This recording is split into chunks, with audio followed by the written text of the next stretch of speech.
Hello, ladies and gentlemen, and welcome to the most wonderful time of the year, Brendan Fraser History Month. And is the Say Report that's doing it. If it's Brendan Fraser History Month, you know you're listening to the Say Report. I'm your host, Devon Decker, and joining me, my host compagnon, Sejan Sarowick. Sejan! Hey everybody, what's going on? You know, we're here celebrating Brendan Fraser History Month, and I gotta be honest with you, it feels a little bit strange this year. Oh, really? Yes. What feels... I was I was ready to be all excited, but now I'm definitely excited. I was not kidding when I said this is the most wonderful time of the year, but it kind of feels that we're in Brendan Fraser present year. I didn't know how to make it, now tense. But ever since the nomination for Best Actor Award had his name there, ever since Brendan Fraser was nominated for Best Actor, it kind of feels like everybody's been talking about him. Am I wrong in that assessment? No. I think the thing is that, like, I mean, that was always the point, right? I think that's where I'm on. Like this is the conversations that we always have said everybody should be having, and now they are. So I mean, it feels weird in a sense of like this is no longer it feels like it's no longer us bringing something to the table that nobody else has ever eaten before, right? Like it's not that. It's now it's a true celebration. Yeah, it's a true celebration, but also, Sejan, what is there left for the conqueror when there are no lands left to conquer? Goal accomplished. Like, do I go sit on a farm?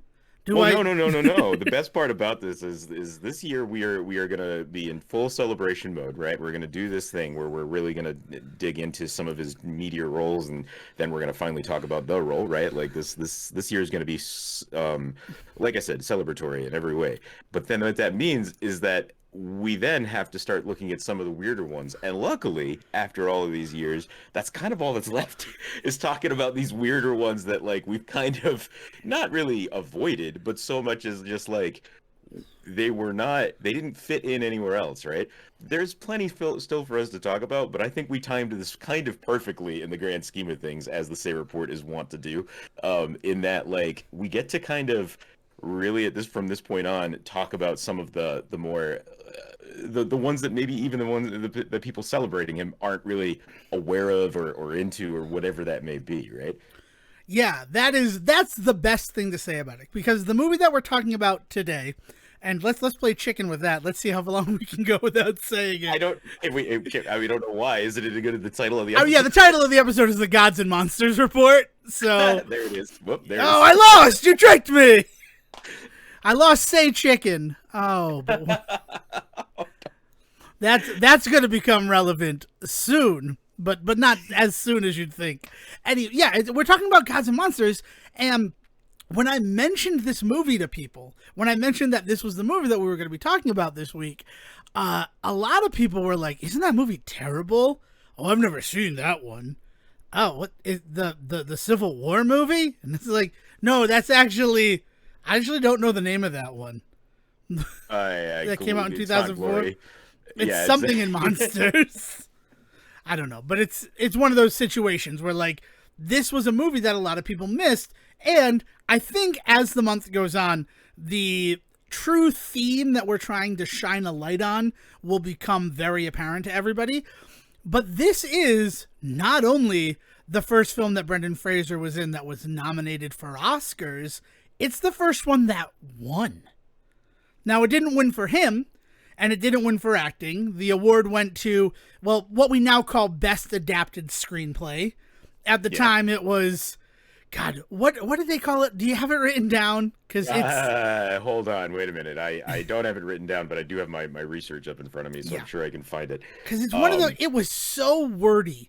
Like, we're at the point where this started to be an award that was given. Yeah, I got it. Yeah, it's based on material previously produced or published. Best screenplay based on material previously produced or published. Yeah, that's like, oh, so like you adapted it from something? Yes, but it's the best screenplay from Work Oh my god. previously produced or published. Like that's what we're gonna go with.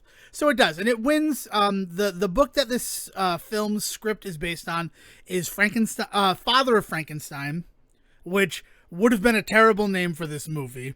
So I am glad, like just for that right there, the fact that they adapted the title Yeah. to Gods and Monsters, like they should have won the award. To be like, so for anybody that's not aware, the plot line of this story revolves around John Whale, is that James. his name? James Jimmy Whale.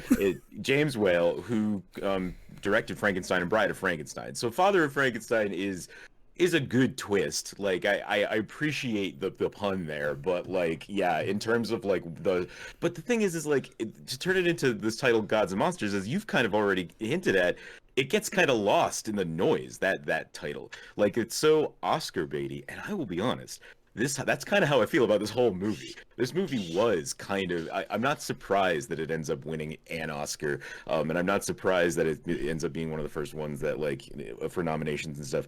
It's just it is it is an Oscar film, like it truly is, and that's why it's weird to me for people to not remember it in terms of his career, but at the same time I can see how they do, you know, like I want people to remember it because it's an Oscar movie, but I think the very nature of it being this Oscar bait film kind of is why it starts to be so forgettable.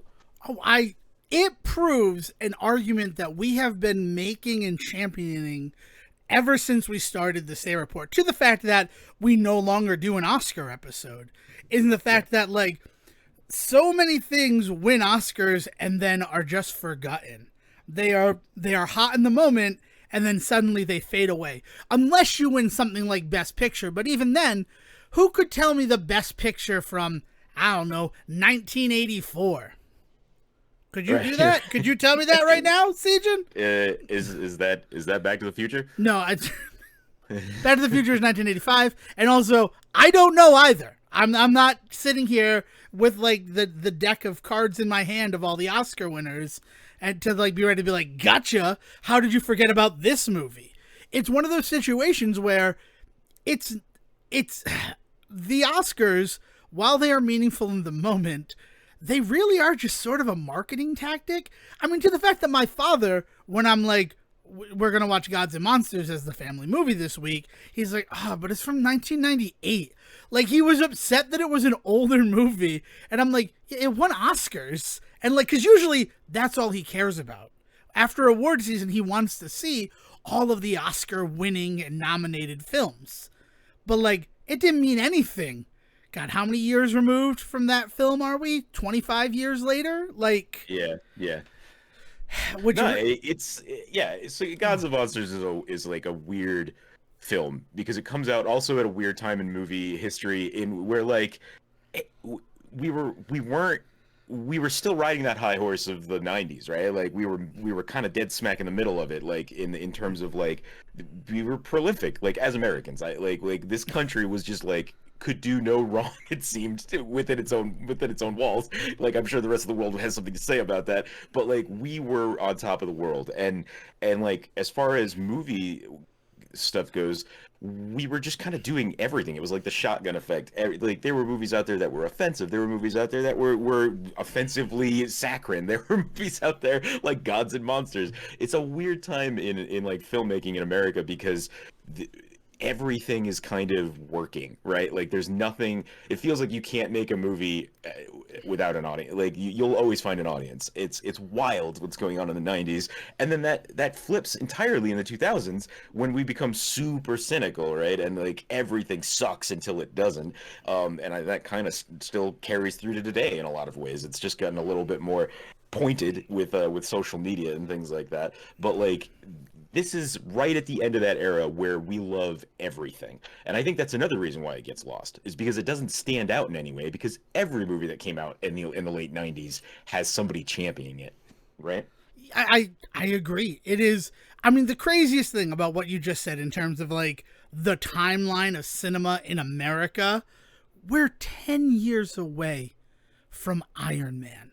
We're 10 years away from a movie coming out that literally is a huge shift in how movies are made, how plots are constructed. Like that's the thing. But also, we are 1 year away from X-Men. Yeah. No, 2 years. 2 years. Sorry, because that's 2000 that X-Men comes out. We're 2 years away from X-Men coming out, and like starring one Ian McKellen, who was in this movie as James Whale. Like, yeah. To the fact that when I said, okay, so as the movie starts, I'm being a jerk, right? I'm being a total jerk to my family as I'm like, all right. So in Brendan Fraser's career, he just did George of the Jungle, and then the next movie that he's going to do is Dudley Do-Right. Like, is that correct? That this falls between George in the Jungle and Dudley Do-Right? Is he does this movie? Yeah, so we've talked a little bit about Dudley Do-Right before, right? we talked about it this same location a year ago. Yeah. But the idea that like that movie clearly is made on the success of George of the Jungle and the forgettable success of Gods and Monsters. It is because he does do the Oscar movie that wins an Oscar, and everybody's just kind of meh about it. Meanwhile, George of the Jungle doesn't do much in terms of awards, but is beloved by people, right? So you can't blame the guy for being like, well, fuck this, I'm just going to go do Dudley Do-Right next. Not only fuck this, I'm going to go do Dudley Do-Right next, but also the weird way that Dudley Do-Right goes from being this champion, this pinnacle of heroism, to the fact that, like, and even Brendan Fraser was like, I really kind of had an issue with it, that he becomes the bad guy. Like, Brendan Fraser is playing this beloved, heroic character, but in a movie that specifically is like, but what if he had to be the bad guy? What if he had to wear a leather jacket instead of his Mountie uniform? and that type of approach to it, and also the willingness to do something like that as an actor, because by his own admission, he's like, I was reticent to make Dudley Do-Right a villain. Like, it has to come on the heels of a movie like Gods and Monsters, where the duality of man is on such display in almost every single scene. Yeah, I will point out that this is also, Dudley Do-Right is also the same year that we see The Mummy, Blast from the Past. Like, so he does go from Gods and Monsters to doing just a ton of different roles that become iconic. I mean, The Mummy is like that is Brendan Fraser 101. Yeah. But I mean, I would even argue Blast from the Past is a pretty iconic film for him. Like, there is a certain fandom of his that's the kind of movie they remember him for, as opposed to something like The Mummy or even George of the Jungle, right? Like, there is the cute guy Brendan Fraser that you get more in like Bedazzled and things like that. But then you also have Dudley Do-Right that year, which kind of falls on its face, right? It's a weird. It's the reason why he's able to survive past Dudley Do-Right, but also, like, man, I will say this about Dudley Do-Right that I don't think we really touched on, and since it is a year later, I will give myself this 1 second to say this. In retrospect, the story of the Dudley Do-Right movie would have been a fascinating sequel to if we had seen a Dudley Do-Right movie in which he is just Dudley Do-Right, right? In the sequel, getting to see them flip the script like that and make him the quote-unquote bad guy would actually be kind of interesting, right? And if you think about it, Dudley Do-Right was always kind of the spiritual sequel to George of the Jungle anyway. So, like, it's weird that it ended up being kind of this, like, sequel film that didn't have its first chance, but it kind of did in what we saw in George of the Jungle. So I think that, like, there's a weird thing to be said about the way that Dudley Do-Right was kind of approached as, like, not George of the Jungle, but kind of George of the Jungle, and how that kind of affected the like, willy-nilly nature of what they're willing to do with that character. Yeah. Plus, you go from Thomas Hayden Church to Doc Ock in Alfred Molina. Himself, so... I mean, I also think that it inspired Sam Raimi for his two villains in the later Spider-Man movies, but that's just a personal theory. While we're a little removed from Brendan Fraser, do we want to, like, slam in maybe anything else that's going on in the world that might be of note, and then just finish hard with the celebration of this movie and what it means? The Say Report's heart and soul goes out to those of you trying to play Jedi Survivor this week. We're sorry. And I don't know if there's too much else, man. well, I guess the only thing that I wanted to mention, but while we're at this moment, is the Super Mario Brother movie just made $1 billion globally. Yeah, I didn't think it needed our celebration here again because we've talked about our love for that film and it's clearly doing okay without any more. I know, but I just can't. But I yeah. can't believe that in the post-pandemic era, the 5 movies you talk about are Spider-Man: No Way Home, Top Gun: Maverick, Yeah. Jurassic World, Dominion. Is it Dominion? I don't know the name of. No, well, the reason you talk about that one is it makes $1 billion and nobody seems to actually give a shit. Yeah, I think it's Dominion. And then you have Avatar: The Way of Water, and now Super Mario Brothers movie. You got 2 Chris Pratts up in there. That's interesting. You do have 2 Chris Pratts up in there. For all of the shit that movie was getting Yeah. I'm curious to hear how the internet goes forward with the Chris Pratt stuff after that, actually. But this is not, I don't want to talk This about is not that the time this to talk about one. it. But it felt, the reason we started 4 minutes late today in recording, and that was because I saw that article, and honestly, I was gobsmacked by it. I'm like, I don't know what to do. It's like, Yeah, I mean, they've known. So that article actually probably is. You're probably talking about the one that came out yesterday, or there was a couple on Friday. It's been really interesting because we know kind of how much movies are going to make on a weekend. Like obviously there's that initial like, oh my god, like what is it going to make on opening weekend? But the science for actually predicting later percentage drops and all that stuff is pretty solid. So it's been really interesting this week for the slow kind of wave of people being like, yeah, Mario's getting to make it $1 billion this week, and then like it slowly kind of became like, holy shit, like no, it actually is. Like, yeah, actually, if you look at this, and then officially today we know for sure it has. Yeah, that was the article, the official, because I'm like, oh, all the market trends and all of that, but until I see the one that says it's official, it's made more than $1 billion, and right now it's at it's $1.02 billion. Yeah. And I read that and I'm just like, I can't believe it. I wonder if it affects their release plans in terms of the digital release. You and I had kind of, I think off mic, talked about how there had been rumors that it was going to be kind of an early May digital release, which would have not put it in the like 45-day window, but would have definitely put it in the less than 90-day window that we've often talked about. So that was kind of interesting. But I wonder if that's true anymore now with it doing just gangbusters still in theaters. Right. I mean, this big push to the $1 billion came from the release in Japan. And that's Right. the other crazy thing, is the fact that this movie was on pace to make $1 billion before the release in Japan, where arguably Super Mario is going to get the numbers. Yeah, right? I mean, if Nintendo's going to get a boost anyway, right? Yeah, for sure. So I don't know how it's performing in America. Like, that's the thing. I'm like, we know the drop-offs and all that, but the domestic box office, with everything that's been coming out since the Super Mario Brother movie, the safer way to ensure continued profitability might be that May 9th release that they were originally talking about. Oh yeah, to still get it out there. I mean, so I did purchase Ant-Man digitally this week. Yep. I had a friend that wanted to watch it over Discord, and so we do the whole screen share thing that they've got going. So I picked it up and we checked that out. But so like with that being out already, and when did Ant-Man come out? Early March? Ant-Man came out in February, actually.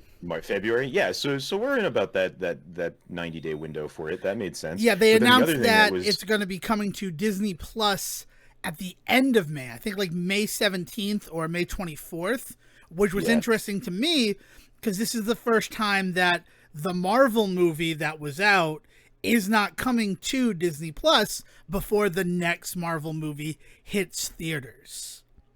yeah, That's I'm very I'm interesting curious to to me, see what kind of connections there might be in Guardians 3. Honestly, it seems like they're really trying to make it its own separate thing as much as they can. Although with the introduction of Adam Warlock, I don't know. Yeah. Big fan of Will Poulter's whole Marvel marketing push right now. By the way, he's over in the UK, especially doing a lot of interviews and stuff for the movie. Obviously, like they want to start getting him out there, especially because again, if Adam Warlock does become the character that we all kind of think he will in the Marvel universe, Poulter might be the guy to lean on, shall we say, with everything else going on right now in the world. And yeah, big fan of some of the interviews and stuff he's been doing. But yeah, I don't know what. I don't know what you would need from something like Ant-Man to get into what's going to happen in Guardians anyway. I don't know. It'll be wild to see. It's going to be interesting, but yeah. So that's the thing. And again, if Super Mario Brothers, I will say this: everything just says pre-order.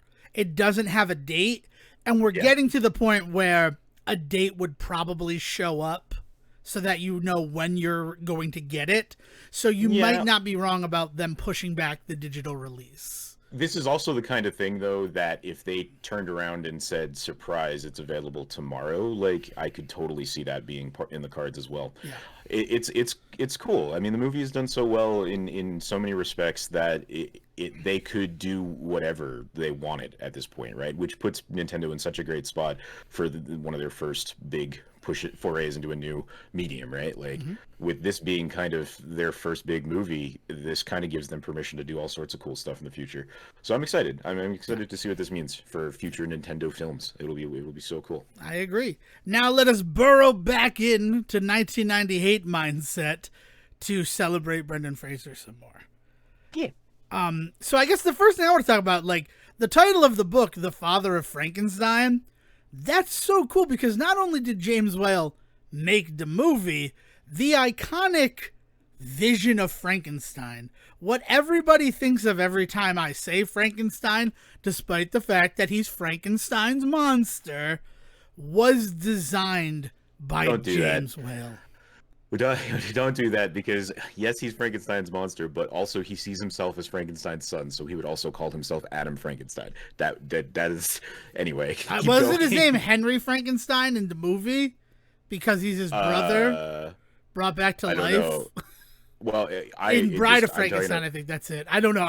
Is that what it is? Yeah. But Adam is the usually the name that is slapped on him for all sorts of reasons. Reasons. No, I mean I think you could call it Frankenstein, as evidenced in the book, when as he was riding away on his little iceberg, he looked back and said, "It's okay if you call me Frankenstein and not Frankenstein's monster.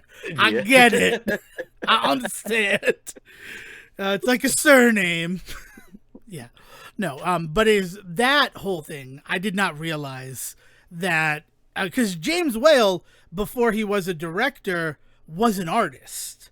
He sketched, he drew, he painted, and it was doing scenic work in the West End of London theater, like, whatever. Well, one of the things that Frankenstein the movie does, right? Yeah. The film does is it introduces American audiences, or not really introduces it had been in the water up until this point, but it popularizes this German impressionistic like art form in film, right? And like I said, it's not the first movie to use it, but it definitely is one of the first movies that succeeds on like a pop culture level. So it becomes iconic. Like the imagery of that movie is what you're getting at. Yeah. And it is because of his art background that is what you see in that film. The reason why that movie endures for so many reasons, but one of the biggest reasons is because of the artistic style of that film, and that artistic style of that film comes from James Whale's artistic background. Yeah, but also the makeup for Frankenstein was based on sketches of the monster from him. Right. Like the flat head. His artistic, his artistic. Well, because when you talk about the artistic vision of a director, I'm thinking about everything, but it's also a character design and costume design. That's because I know theater stuff, right? And I understand like the very faceted nature of design. Well, also, if you don't think a guy like Wes Anderson or Quentin Tarantino's artistic style is also present in the costuming and stuff like that, like, he is. But I want to make sure that the focus is the fact that the lumbering, like big forehead, flat top comes from his design. I mean, you should have watched the movie, right? I understand that if you didn't watch the movie, but like, go back and watch Gods and Monsters is the first thing that I'm going to say. I don't know how Sejan's going to say it. I don't want to speak for him, but this film is worth a watch. No, I've always championed this movie. I remember this movie very fondly because I have personal nostalgic feelings of my parents were the kinds that were also like, if it's in the Oscars, we're gonna see it, right? So this movie was in our house as a rental from probably Major Video, like for the 3 day weekend type thing, right? And I ended up watching this movie twice that weekend, multiple times for sure, but I don't know if it would have been more than twice for in only 3 days. But yeah, I adored this movie. Like I was too young to really kind of grasp everything that was going on in this film, but I knew that I was like into it, right? And then years later, when I would go back to it in like college and stuff, I was like, oh yeah, I did. This movie actually was like worth that that two watch at a weekend time back then. So I've always championed it. I also can step back now and realize that again the saccharine Oscar baity nature of a lot of the stuff that goes on in this movie is also very much something that you can't get away with much anymore. This movie would I think this is a very interesting like script story, all of that. I would love to see a modern take on this story, only just because I think that there's a lot more grounded nature you could take with some of this stuff. Also, I just love this world. I want to see more of his art. I want to see more of his influence on that sort of stuff, right? Like there's a lot of that. I just it feels like it was made in the 90s. Like there that's the best way to put it. Like it is a movie that is very much of its time, and I don't mean that in terms of its content, but rather in terms of its oeuvre, its style, its everything. Yeah. This was the first time that I have ever seen Gods and Monsters was for this episode of the Say Report. So I will say that. And honestly, I was blown away by how beautiful all of the shots were. Some of the camera tricks that they ended up doing, like the use of light and shadows in so much of this film. This film was absolutely gorgeous. And then Well, it's aping some of Wales' style yeah, from back then. You're talking, I mean, especially like the lighting thing specifically. The use of light and shadow in German impressionistic filmmaking, art, and all of that stuff is like that's like top tier stuff. Like that's like the first stuff you can encounter and like point out. And you see it in Frankenstein, and you see it in this movie. It's really cool the way that they use some of the same tricks that Whale would have been using in Frankenstein in Gods and Monsters. agreed. I guess the one that really stuck out to me, where I'm just like, what the fuck is this movie? Was the after he bangs the strange lady, like he ends up taking a woman home. Brendan Fraser's Clay Boone character, like just picks up a woman at the bar, and then he looks at his reflection in like sink water, and like the whole sequence. I'm just like, we do not make movies like this anymore. And honestly, on some level, I wonder why not. Like this is just gorgeous. But like Yeah. to Sejin's point though, yeah, but is it gorgeous because that's what they wanted to do, or is it gorgeous because it's trying to catch the eye of Academy voters? I mean, like, and I want to be clear when I say stuff like that.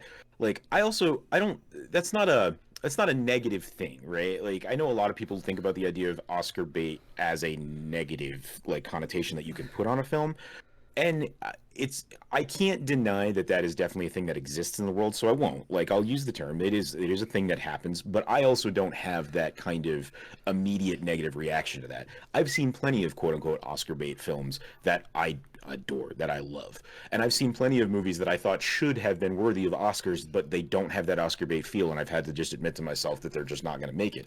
And nowadays, that's not always the case. Everything everywhere all at once. Thank you very much. But like that idea being that you can just know when you watch a movie if it's going to have a shot or not, like that exists, that is out there. It's hard for me to argue against decades of movie watchers out there pointing it out, right? But I think that in its nature of wanting to do something truly beautiful, I mean, when one of the things that we're kind of talking about to the side is like this is a movie about movies, right? Which is something that we know the Academy Lap loves, that right up. right. So like that idea being that it wants to be an Oscar worthy film. That's why they do all this artistic stuff. I mean, yeah, of course, yeah, sure, of course, but that's not offensive to me. Like I don't. I guess what I'm saying is your distinction between is this beautiful because they wanted to make a beautiful movie, or is this beautiful because they just know the Oscars want to see beautiful movies? I think it's one and the same. I think there's no distinction between the two. Yeah, I mean, that might have come out a little more cynical than I meant it. It was one of those situations where, like, does that shot exist in this film if they're not going to be making an award push with it? Right. Do Like, they put the effort in? yeah, Do they put the time in? Right. No, of course. Like at some point, motivation is definitely an interesting question. I think with the amount of love that you see paid to Whale's art in particular, in both the style and in the story, I think there is a respect here for the story that they're telling. And I think that that's what you're seeing more often than not. I just also and I think that's what I fell in love with back then. I just also can't blame someone that isn't interested in this style of film because it feels like it's pandering too much. Like I don't it doesn't pandering doesn't offend me as much as it does some viewers, and so it's hard for me to tell when a movie is quote unquote pandering too much because it doesn't ever affect me in that way. And I don't know where this movie lands nowadays because it definitely is a film that's pandering. It's hard for me to ignore that, but at the same time that doesn't offend me, so that's okay. yeah, like the pandering argument is something when I go see a movie and or watch a TV show, like or any sort of entertainment that I personally engage with, those moments that would be called quote unquote pandering, I feel weirdly seen, and I dig that. I dig that, like, oh, the maker of this movie knew that this is the type of thing I wanted to have happen in the movie. I mean, I wouldn't classify that as a weird feeling. I think that that's a feeling that a lot of people can express and wish they could express about cinema, which is why we have some of the conversations we have these days, right? Like, Yeah. like having a movie speak to you specifically, I think always feels good. And I think that's what's really interesting about the pandering conversation is that when people say that, oh, it feels like this movie's just pandering to audiences, and it's just like, not all audiences. There are some audiences out there that have been looking to be pandered to for quite a long time that have not gotten that like what a privileged issue to have with a film, right? Well, then there's also the question of those people who are like, this film feels like it's pandering. Is that sour grapes because the film didn't speak to them, but seems to be speaking to others? Yeah, also definitely part of that possible conversation for sure. Yeah, I don't know where this movie lands nowadays because I feel like it on the one hand is paying all this respect to its material, but it does feel like it's of this time where movies are being made in this kind of almost shallow way, right? Like I can't tell how deep this movie is because I think I like it a little too much, I think is what I'm coming down to. And a lot of that comes down to like let's get into the meat and potatoes of this episode. Like a lot of that comes down to having a guy like Brendan Fraser in your big role there, right? Like as Clayton, he plays a very important part in this movie. And like you have to be able to buy into Whale's sudden fascination with Clayton, and you have to be able to buy into their relationship not really going off the rails at any point. Like it has its moments, it has its ups and downs, but like the end of this movie is Clayton still fondly remembering Whale, right? Yeah, sharing it with his son and then like pretending to be Frankenstein, which brought in by Brendan Fraser himself, that like recommends it to Bill Condon, the director, that like at the end, I think it'd be interesting if he's acting like Frankenstein. And that really is a cool payoff to this film. You say you don't know if you can judge this film objectively because you like it a little bit too much. Here's my opinion about this. I honestly didn't know if I could do this episode today. I went to go pick up breakfast for the family. I picked up breakfast for the family, and then I was trying to like get into Say Report mode and was thinking about this film, and I burst out into tears. Like, this film was a hard film at its core. For a film that most people describe as this beautiful friendship between the two people, I'm just like, yeah, but there's also this darkness that, like, that description completely obscures. Oh yeah, no, in a lot of ways it makes it almost kind of problematic in that way. If it was not for the likes of of such a highly praised LGBT activist actor and Ian McKellen being in this lead role, like there'd be some questionable things. There are some questionable things about its intention as well. Yeah, no, I mean that's again part of that whole idea of like you're watching this movie and you're like, oh, this is so squarely in the '90s. It's one of the few pieces of content in this movie that really make you scratch your head a little bit about like how we used to do things, right? Yeah, because the film Not is that we do them any better now. Yeah, I want to make that extremely clear too.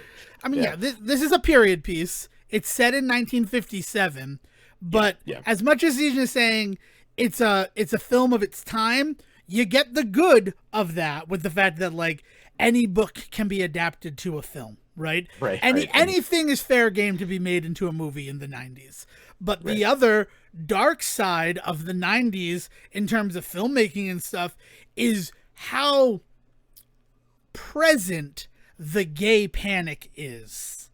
Because the gay panic moments in this film feel so out of place, feel so 90s slammed into the 1950s in this way that like it was almost uncomfortable.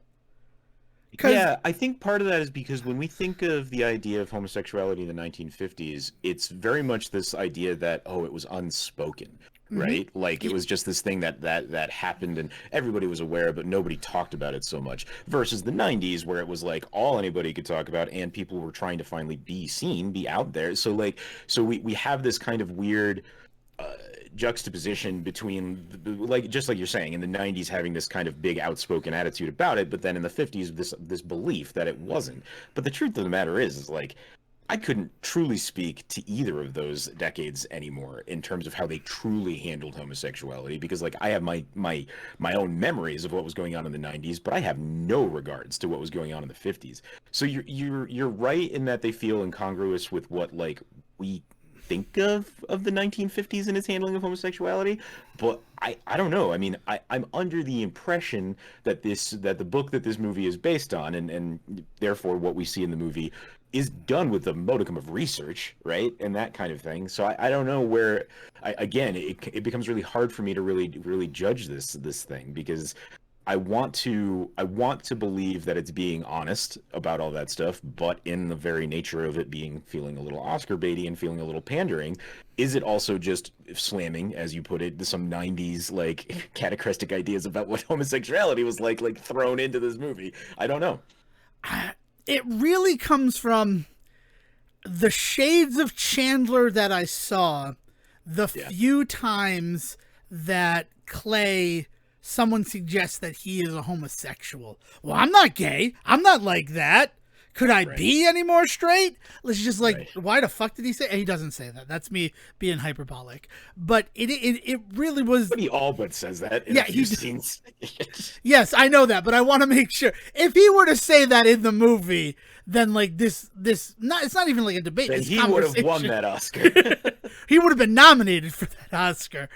Because he's not nominated. That's the other thing. No, it's right. Lynn Redgrave.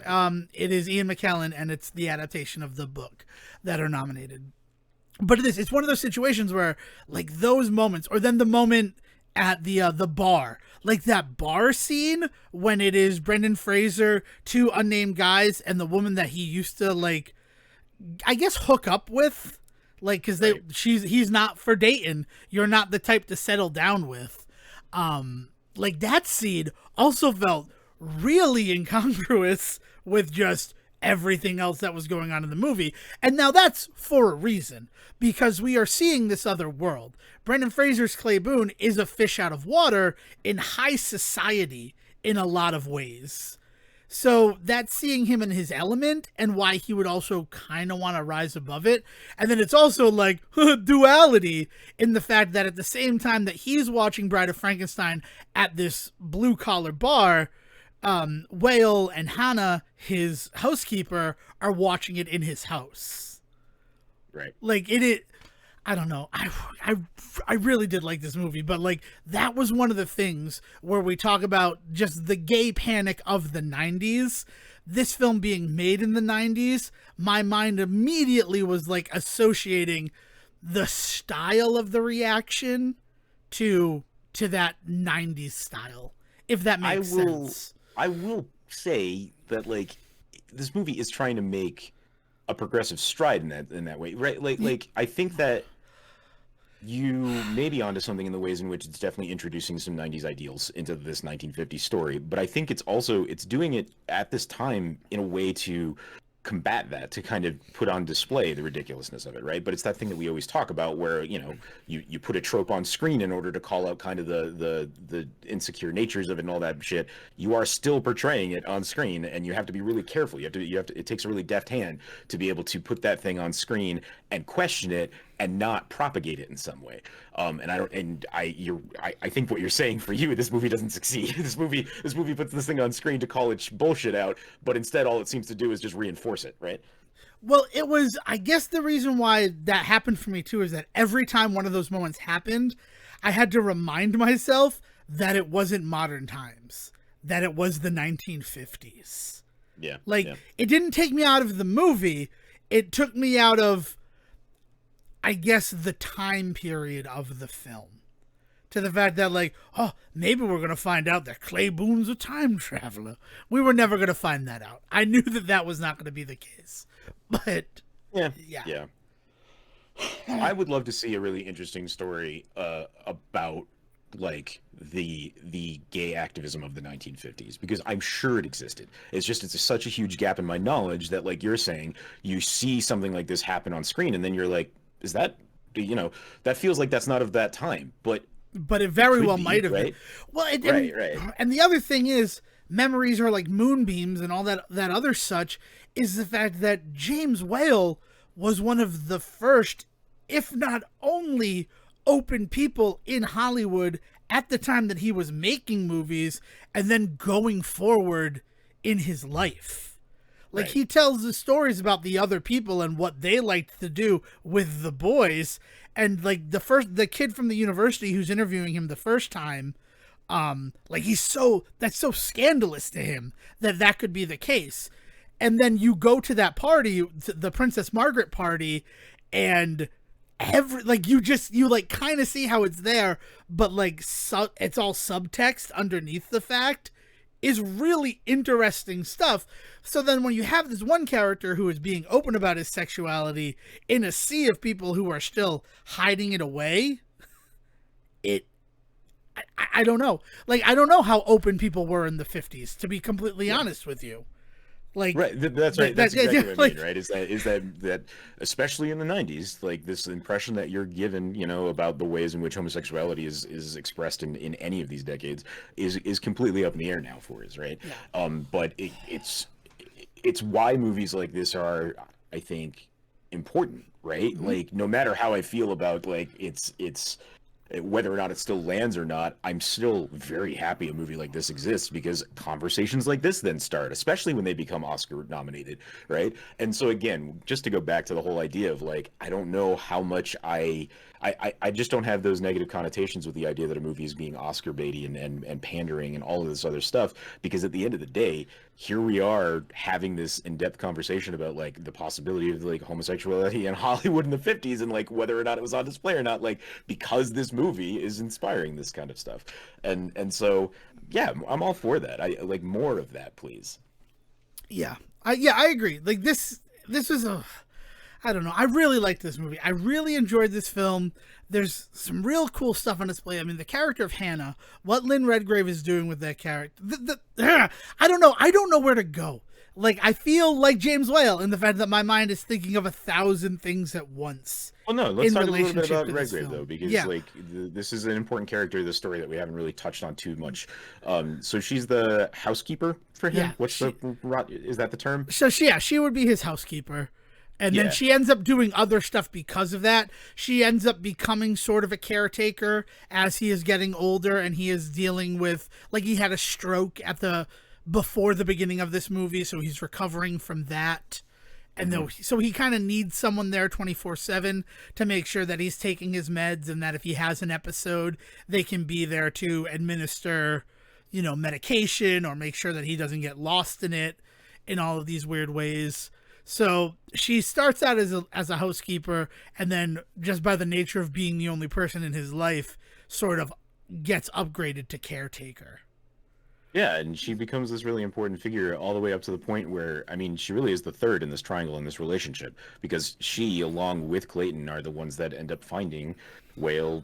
Spoiler alert for the end of this man's life and the end of this man's story, like this movie story. Like they are the ones that find him dead in the pool, right? Yes. There's no other way for me to agree with that statement, is the fact that, yeah, they find him dead in the pool. Right, but it's important that she is there as well as Clayton. It's Yeah. not just like Clayton in an empty house finding him, right? Like Well, Hannah is there as well. I mean, it's also, she is understanding of what then needs to be done because she has been in Hollywood probably for her entire life.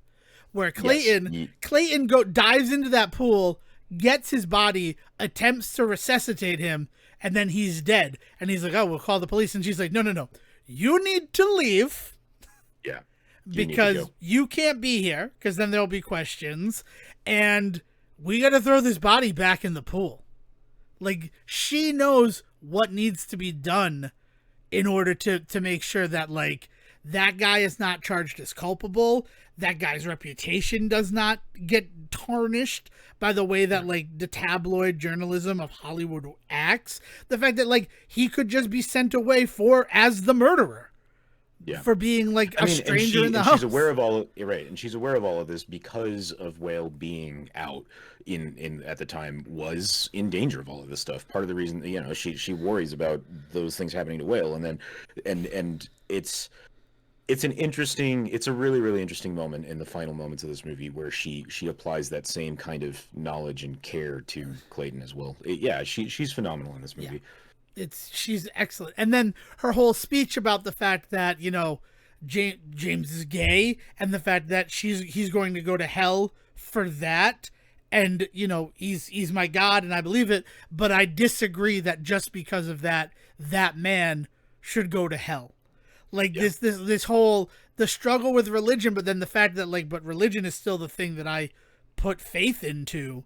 So Yeah, as much as it it's pains religion. me, like, I mean, religion is her flaw, like yeah, as a character. Like her religious faith is her biggest flaw because she just cannot get past it, no matter how much she loves James, and she does. yeah. It is, oh, yeah. She's very, very good in that whole scene. And when she's the one who reveals to Clay, who does not know that he is gay, he barely even knows who the guy is. That Right. whole scene where they're in his little studio bungalow area, where he's like, "Are you famous?" Yeah. Like, Yeah. it's nice. I guess what I struggle with about this film, we've already talked about the fact that in the end of it, James Whale ends up dead in the pool, right? That whole storyline, when it came into focus for me at the very end, I was reminded of in Douglas Adams' The Long Dark Tea Time of the Soul, how the universe can look one way, but then, like, just with, if you pinch the air and twist it, like, almost imperceptibly, you just see everything else that's there. Like, and it's based on, like, quantum physics and all of those other things. And that moment where, I mean, these are all spoilers, right? And I'm sorry about that. Where Clayton does present himself nude to James Whale, and he's like, "If this is what you need in order to feel artistic again, I'm willing to do that." And Ian McKellen looks in the window and goes, "It's going to work." I suddenly realized his entire master plan. Like, it wasn't just the movie trying to do these things, it was actually the actions of James Whale. And it kind of was a punch in my heart that he was trying to turn Clay into a monster the entire movie, the type of monster that would ultimately kill him because he could not take his own life. Yeah. It's he's trying to bring this out of Clay for sure, there's I also am just fascinated. Sorry, you're talking about that moment with Brendan Fraser, and I had a moment there where I realized how cool it was that this movie was actually also not just paying homage to Whale's work on the film, but also the story of Frankenstein in these kinds of things. And I was thinking how in the book in Frankenstein he's not described as the ways in which Whale portrays him in the movie, right? Like the creature in the story in the book is supposed to be somewhat beautiful. The problem is supposed to be, specifically, I think it's described in the book, in the eyes, right? Like, it's the ways in which there's something in the eyes that just kind of gives away what's actually going on. Other than that, the rest of the body is almost perfect, and that's part of the issue, is that Victor Frankenstein in that story can never see past the small imperfections, so he doesn't see how truly beautiful, like, the creature is. And it's this, like, kind of interesting thing that the movies, specifically because of what Whale does, the movies kind of always then lean into a different, he looks monstrous, right? And it's supposed to be this whole, when you talk about the movie versus the book, it's this very big conversation about the ways in which the book really describes the creature as being actually quite beautiful, except for a couple of things, versus the movie, where he is just monstrous and you could just tell immediately that he's this monster. And, like, people debate that shit all the time. And then this very movie has this beautiful moment in which he, you're viewing him as this monster, Clay, as this possible, like, monster, and he is supposed to be this actually kind of perfect specimen of a man, right? Like, it's really interesting the ways that this movie is in conversation both with Whale's work and the actual story of Frankenstein. Yeah, I mean, that's where I was at. Like, obviously, the first time that Clay is invited into the house, like, Fraser kind of looks like the portrayal of the monster from the movie. His head is looking kind of flat because of how they style the hair, and he's kind of awkward because he doesn't know how to exist in this type of environment. Like, it's a really Right. interesting thing. And then you add on the fact that, like, Hannah, for all intents and purposes, is the Igor of this story. The way that she Yeah. calls him master, the way that she's always ready to do what needs to be done, which would then make James Whale the Victor Frankenstein of it all. Yep. And then, like, as my mother pointed out, because we did watch The Family, and I like doing that because then I get these other perspectives. She also saw a little bit of the Brunhilde character from young Frankenstein in the Hannah portrayal, in this way that, like, they kind of merged the two characters to make it more interesting. And, like, that also works, right? There's no reason that Hannah is, like, German as her background in 1957. Like, that was a choice. Because it's all fictional, too, right? Father Frankenstein is a fictional account of the last days of James Whale. Right. So, like, it is borrowing from so much to build this world that mirrors what was happening in Frankenstein the film. Yeah, I mean, there's all sorts of stuff. You could get into some really in-depth, like, conversations about his, like, fascination with like, German, art and life and all that stuff, which is why he ends up the German caretaker and stuff like that. Also, we're talking about smack dab in the middle of, like, the blacklisting, right, and all that shit going on in Hollywood and that sort of stuff. And part of why it's so brave for him to be out as a homosexual is it puts a huge target on his back for things like McCarthyism years later and things. The all of the weird shit going on in the world at this time that this movie also then doesn't talk about is also kind of a little bit of a weird hole in this film. But also then this movie would just be 2 hours long, 2 hours longer. I mean, just trying to explain, like, all of the context for why this story is so important. Yeah. It's a movie that requires homework, I think, is another thing that people also probably can be forgiven for not wanting to watch it, right? They say that a lot about Marvel movies nowadays, that, we got to watch, like, 10 other movies if I want to watch this one. But, like, with a movie like this, you also need to, like, take a semester-long history class, too, to really, truly get what's going on. So, I've never been more upset with myself for having never seen Bride of Frankenstein. That's what I'm going to say. I am hyper familiar with You Make Man, like, because that's how every episode of the Weird Science TV show happened.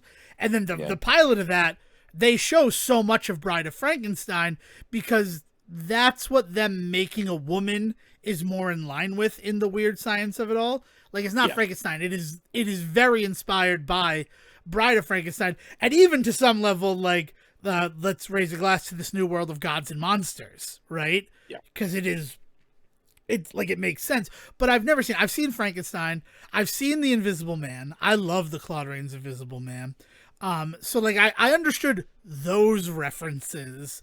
But then Bride of Frankenstein, I'm like, man, I really feel like I would have a whole other appreciation for what they're trying to do in this film if I were more familiar with that. Right. And we're not trying to say that like you need to be educated in order to get what this movie's doing. Like no, like I think this movie I think it's interesting that this movie is kind of foregoing all of that, right? Like they don't give you a breakdown of Bride of Frankenstein to truly understand what's going on in that movie. They don't give you a breakdown of the geopolitical atmosphere of the 1950s to truly understand what's going on there. Like this movie just expects you to just know that stuff, and I think that can be a turnoff for people, is because at some point, like some people just don't, and like so if they don't get that, like it's.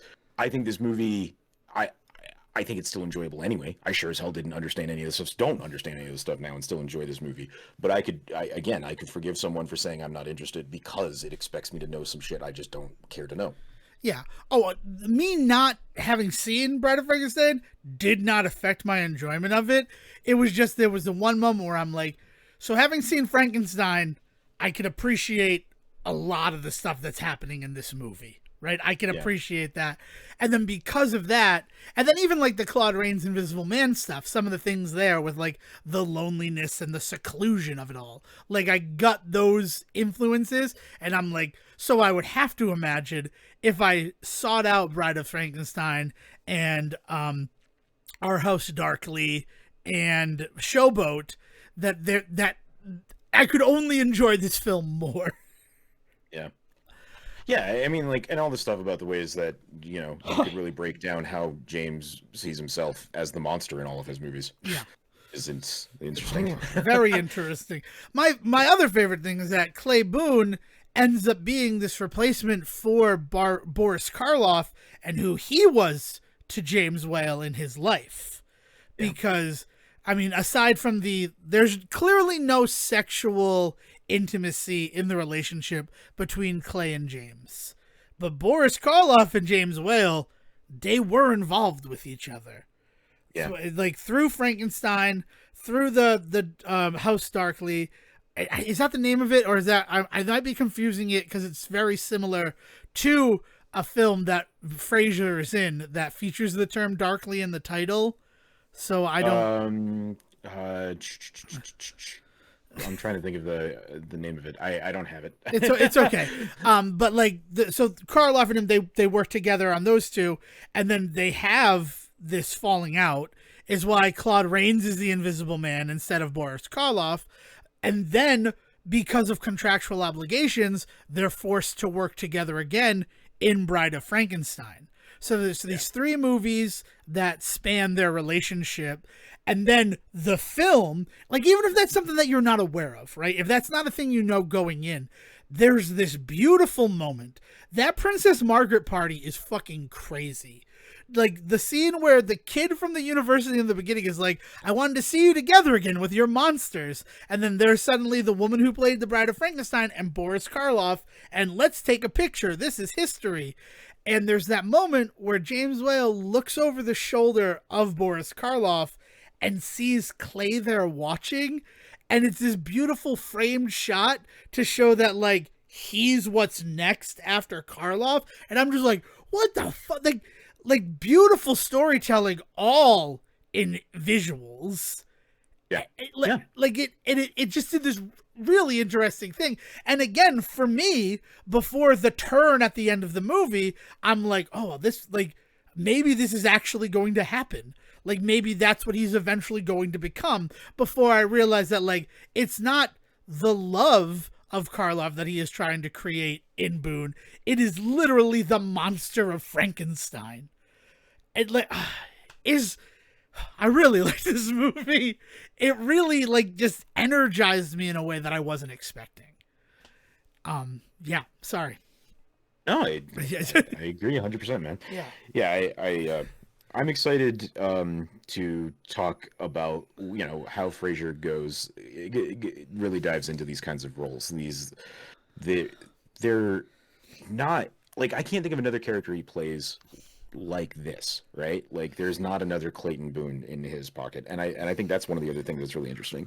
You know, later in this episode, you're gonna hear us start talking about some television appearances that he did, right? And like, and I don't think there's any other character like the character he plays on Scrubs. I don't think there's any character like George. They try to kind of emulate that in Dudley, and it doesn't work, right? Like Right, it's because it's George of the interesting. Jungle and Dudley Do-Right are not the same character. Right, yeah.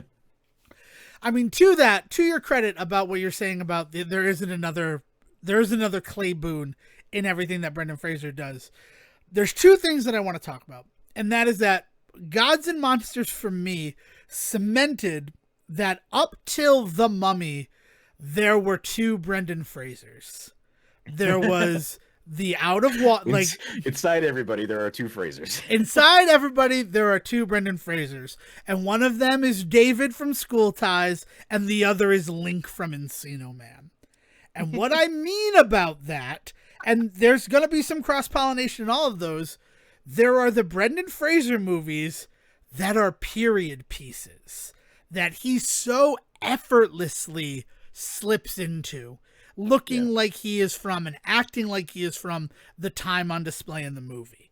Like Gods and Monsters, the Gods and Monsters in the 50s, School Ties in I don't know. Oh no, Blast from the Past is your best example because he has to play he literally has to play a time period as a character. Yes. He Right, but that's the thing, is that like there's the reason why The Mummy is my distinguishing point of when the two Frasers become one.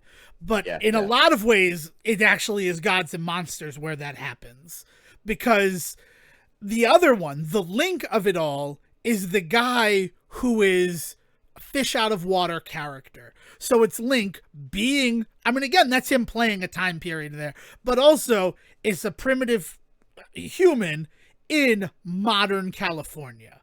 Or you look at something like Airheads, where like he's just this guy pretending at rock and roll.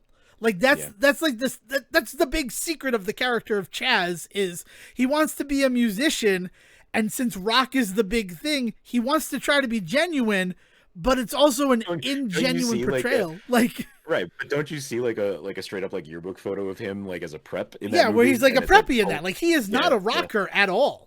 And then that's the like, and there's the big reveal in Airheads, or in something like Blast from the Past, with the fact that because he's been sequestered away and living with 50s ideals, coming to the 90s, like, and then something like this, where Clay Boone is completely lower society, thrust into the upper crust of Hollywood.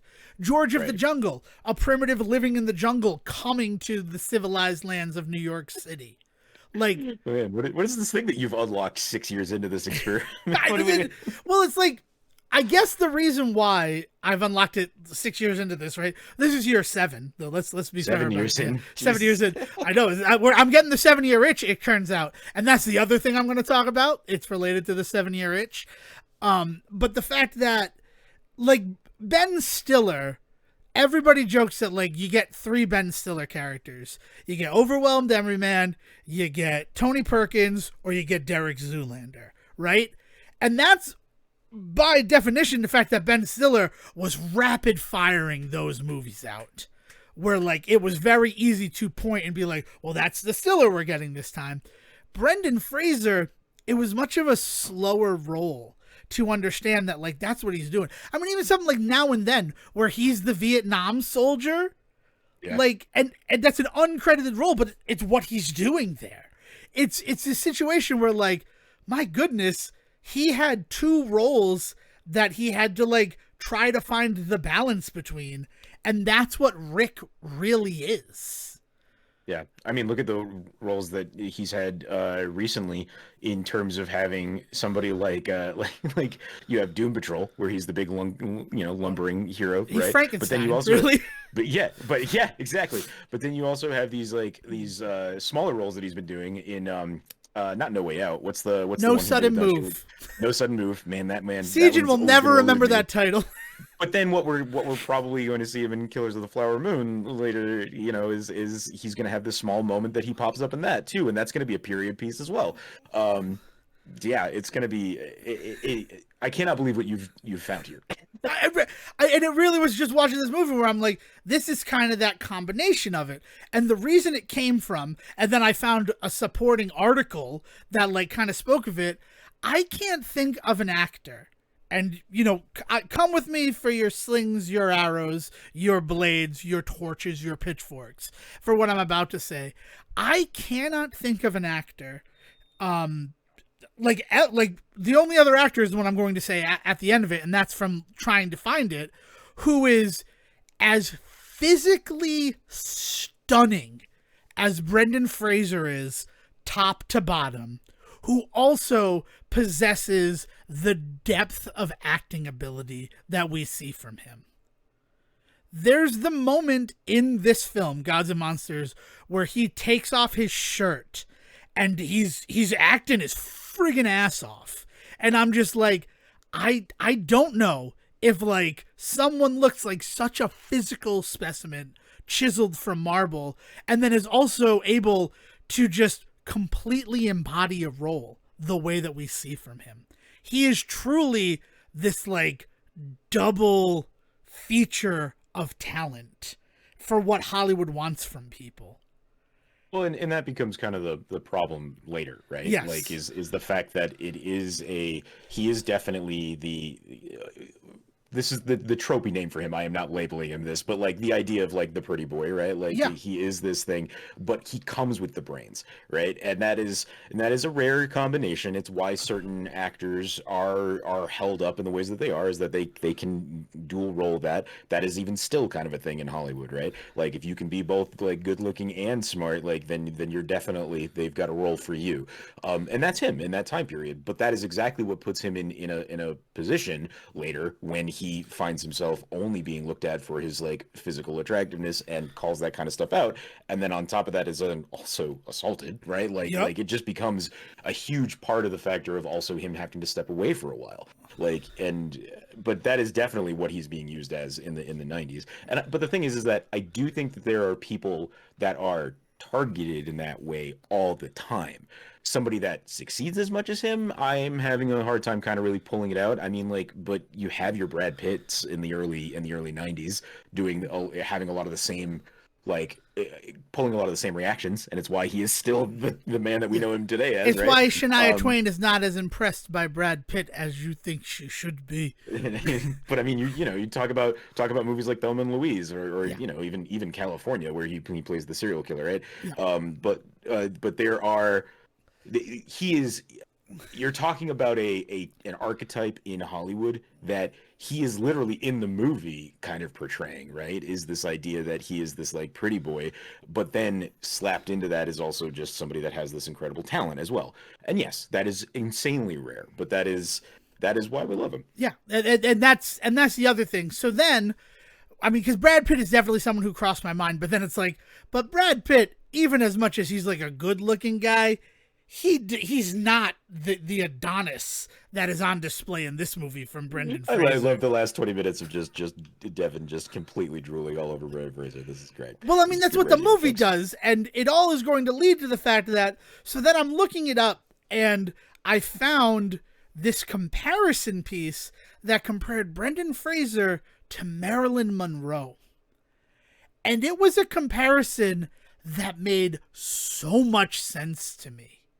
Yeah, in terms of, unfortunately, we didn't get more from Marilyn. We didn't have enough time, but yeah, like that's like that was said, and it's Ian McKellen who like led to it in the fact that like when I was working with him, I was like, yeah, whatever. But then when I saw him in the movie, a friend had once said that like Marilyn Monroe, in the moment you don't appreciate it, but it's when you see her on the screen, when you see her on film, you understand everything that she is doing in that moment.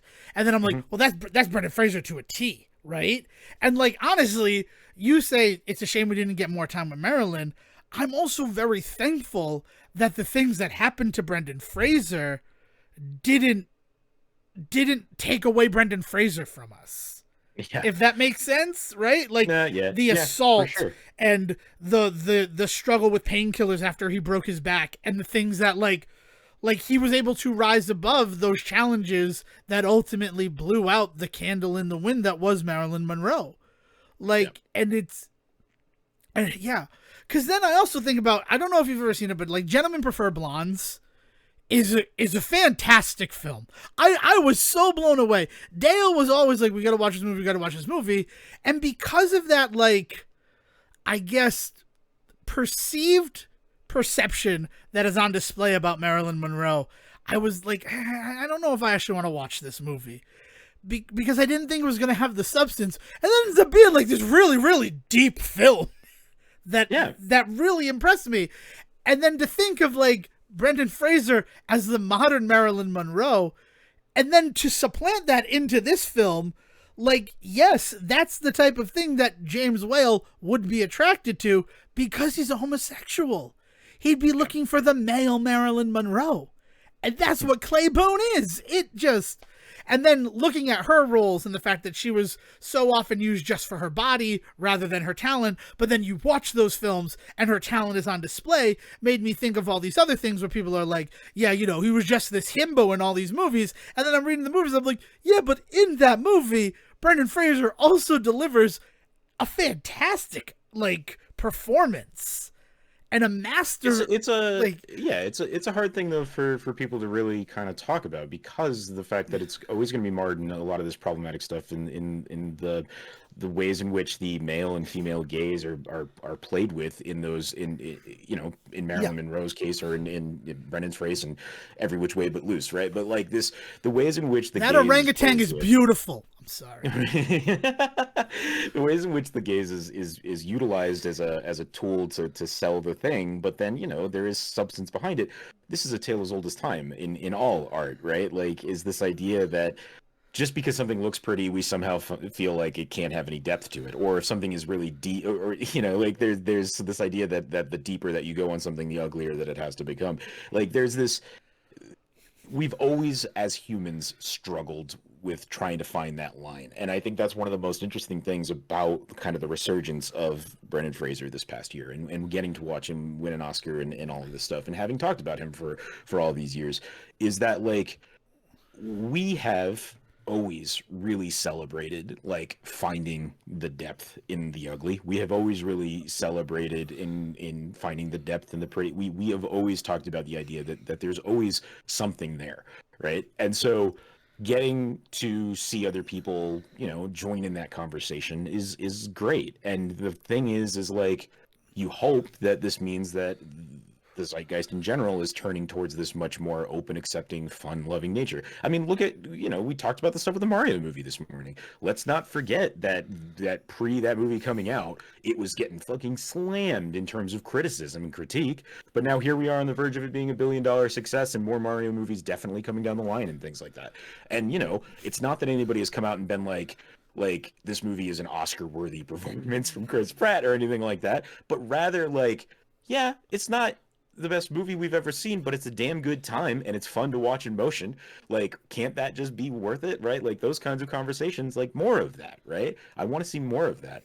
And we'll get into this more throughout the month as we talk about kind of the stuff that we're seeing from Brendan Fraser, but like, that idea being that he'll take the role, big or small, no matter how silly, no matter how fun, and still put the work in, is great to watch. And we celebrate that in actors all the time. You know, we talk about guys like Morgan Freeman or Danny Trejo, or like these guys that will do anything, right? But at the same time, when they are there, they seem to bring that, right?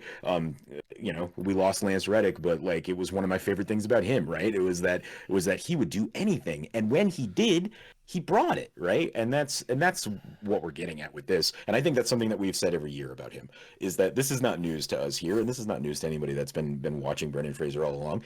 It's just it's nice to see the world kind of coming around and recognizing it too.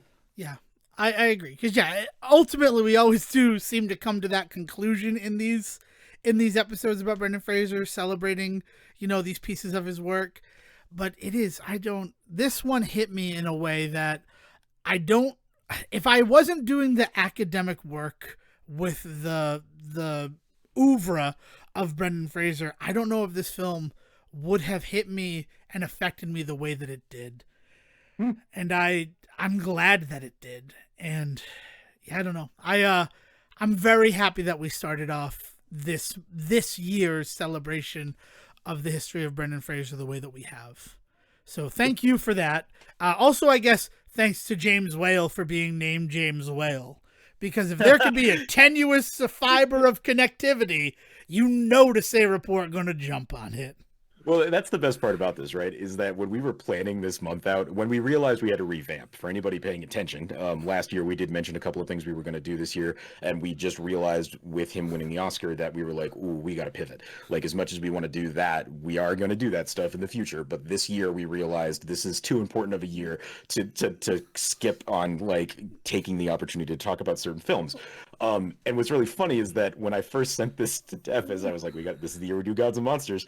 And before getting too deep into anything about the movie, he was like, no, you're kind of right. This is one of the big ones, the Oscar connection and all that. It's definitely worth it. And I was like, no. We have to do Gods and Monsters, and you need to read the synopsis immediately, and you will know why immediately. Don't say another word.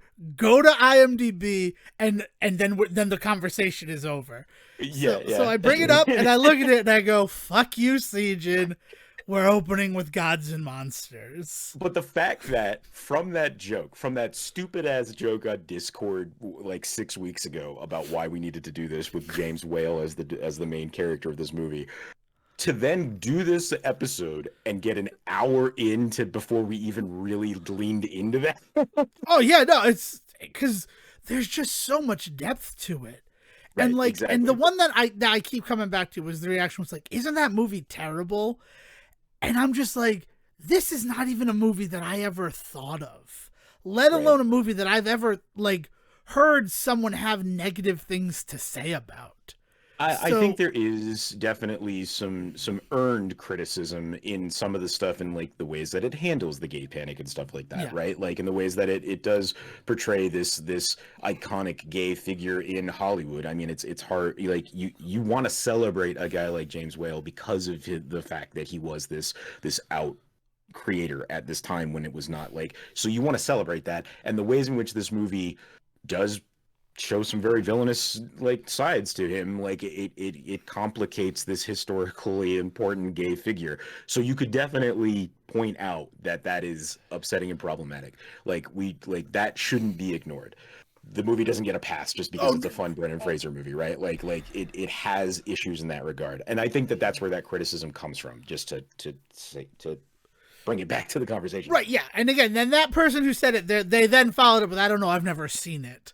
And I'm like, oh, well, I had never even heard like that opinion on it. But then also, I mean, there's some undeniable #MeToo moments in this where you're just like, this is a man in power taking advantage of somebody who he views as less than him. Specifically, the strip poker interview that kind of opens this film up. Mm-hmm. Like there's some real uncomfortable moments as they let that stuff sit and just marinate for the audience. Yeah. I don't know. I mean, I also think that it's really interesting that I don't view James Whale as either a hero or a villain, but just like a person. And then the other stuff of like the PTSD stuff that's on display before like we were really even talking about it. Like I don't know. Like there was an unexpected depth in this film when I watched it eventually.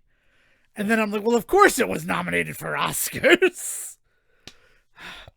I don't know. I think that's what I got to say here though. Yeah, we have a whole back half of this episode, folks, so don't go running away. Yeah, right. So anything else from you before we pass over to ourselves? No, we should mention what the next week's. Yes, of course. Yeah, I just wanted to make sure you didn't have like a final thought there. No, I mean my final thoughts on this are what they were at the beginning here. Been, like I really adore this movie. I have a certain nostalgia for this film, so it gets really hard for me to necessarily like outwardly recommend it to people. But in this year in which people are rediscovering Brendan Fraser, if you want to go and see the first Oscar-nominated film he was a part of, like I think this is an important one to touch on. Yeah, I agree. It's I think it's worth a watch, but again, understand that just because of the nature of the story, there's some stuff in it that might make you feel a little bit squicky or unclean, right? Yeah, true. Yeah, trigger Like warning. we're Right?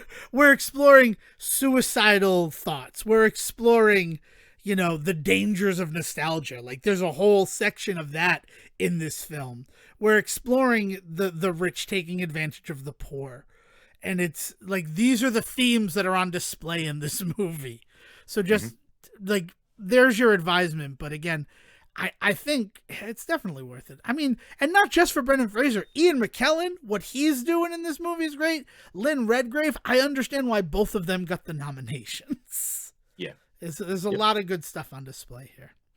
All right. So, what are we watching next, Siege? And tell the people what we're watching next. Up next is wait, no, you keep doing this to me, and I keep getting the wrong one out there. I want to say Glory Days, but that's not the right one. Glory Days isn't till almost the end of the year. It's not School Ties. It's the other school one. Nope, it's Hairbrained. That's a school one. I guess technically it's a school one, but yes, we'll get there. It's Hairbrained from 2014. A film that I right now don't know anything about, except for the fact that it is available free with ads on IMDb Freevee. So that's going to be fun. Yeah. I'm excited to talk about it. Yeah, especially with Devon's new theory about the two Brendans. And this does come out after The Mummy, so this may be an amalgamation, or it may be going back to the old formula. We'll see.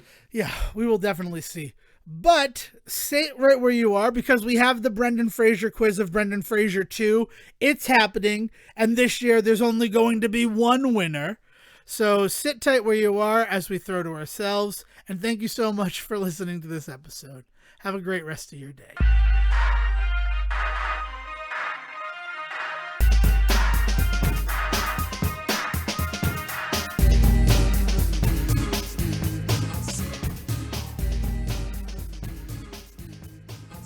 Hello, ladies and gentlemen, and welcome back to the Say Report. I'm your host, Devon Decker, and joining me from before, host companion Sejan Sarowick. Sejan?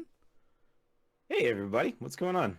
Dev? I don't know. We just talked about Gods and Monsters, and I bet it got pretty spicy. Based upon the synopsis, which at the time of this recording is all I've read. It's all Devon's aware of. But also, in addition to Sejan, which hi Sejan, it's good to have you back, is Brendan Fraser History Month, which means because it was so well received last year, it's time for the Brendan Fraser quiz of Brendan Fraser 2, the sequel. And if we're having a quiz, that means that we need our Quizmaster General. Will, come on down. You're the next quiz testant on The Quiz is Right. Okay, I mean, all meaning now, Devon. Nice. Yeah, you threw me because as the host, or you as a contestant, are introducing the host to come on down, which is the backwards way TV shows have been done. Wait, everybody stop the podcast now. What if we do this? What if we get Drew Carey and get like let's do this. We need to invent a show where the contestants are the ones that are always there and the host changes. That's incredible. So is it the same contestants every week, or are you wanting to? No, it's gotta. Well, you have a rotating cast of like 4 or 5 people, but there's 4 people there all the time, right? Like, so whose line rules or any Nickelodeon game show in the early 2000s, right? You have your 20 comedians that you rotate through based on the week. You're from the other side of the world. You know how this panel show works. Yeah, fuck yeah. Actually, like yeah. And then every week one of them gets to be like, host. Yeah, so you're like, come on down. Our host this week is, and it's like randomly scrolls around the audience, and then there's like, there's a plant in the audience, which would be maybe not Drew Carey, but somebody. Wayne Brady, right? I feel we wouldn't get Gordon's about to be available, so let's. I keep bouncing in and out of the lingo, and so when you said there's a plant in the audience, I thought we literally zoomed in on like a ficus. That's step 1. Running joke. There's a different actual plant in the audience every week. I mean, let's be honest. First host is going to be Andy Richter. We all know this. That's who that's going to be. We could blend a pin drop. Andy Richter. I didn't realize the crowd I was talking to. I liked my James Corden joke, and I felt like it was not appreciated. The Late Show ends James tonight. Corden, so. Yeah, I know. It was one of those. I didn't realize that he had the allegations in the New York restaurant, because somebody was like, I read an article about why is James Corden's exit from late night TV not being talked about more? And the response of the first comment was, because he got like Me Too'd from that incident in New York. And I'm like, but even beyond that, he's a known jackass. Like, correct me if I'm wrong, wrong, but like, he's a known like terrible comedian and like, he's a good writer. Years. Yeah. He can write stuff and he can act in things pretty well, but I think his own actual, he's never done true stand-up because he's not a stand-up. And I think that, the amount of screenshots people have where they cut together him and the original joke being told. Yeah. Yeah.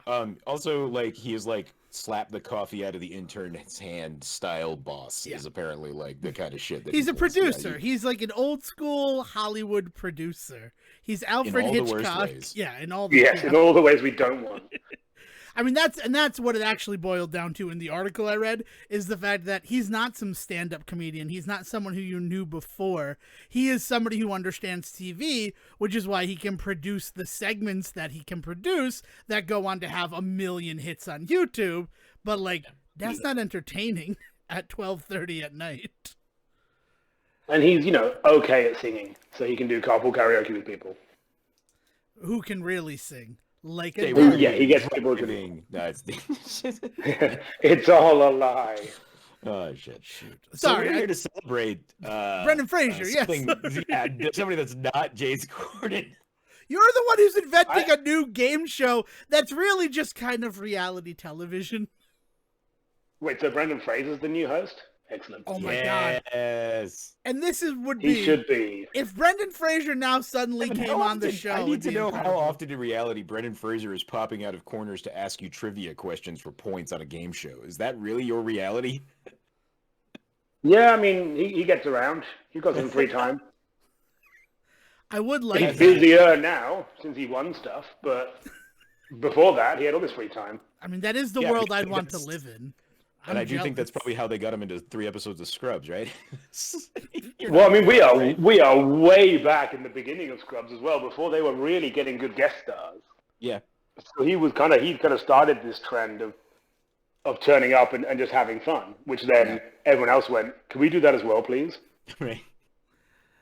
Also does some of the best acting in that series with John C. McGinley. Oh, they are perfect together. But we will get to the Scrubs.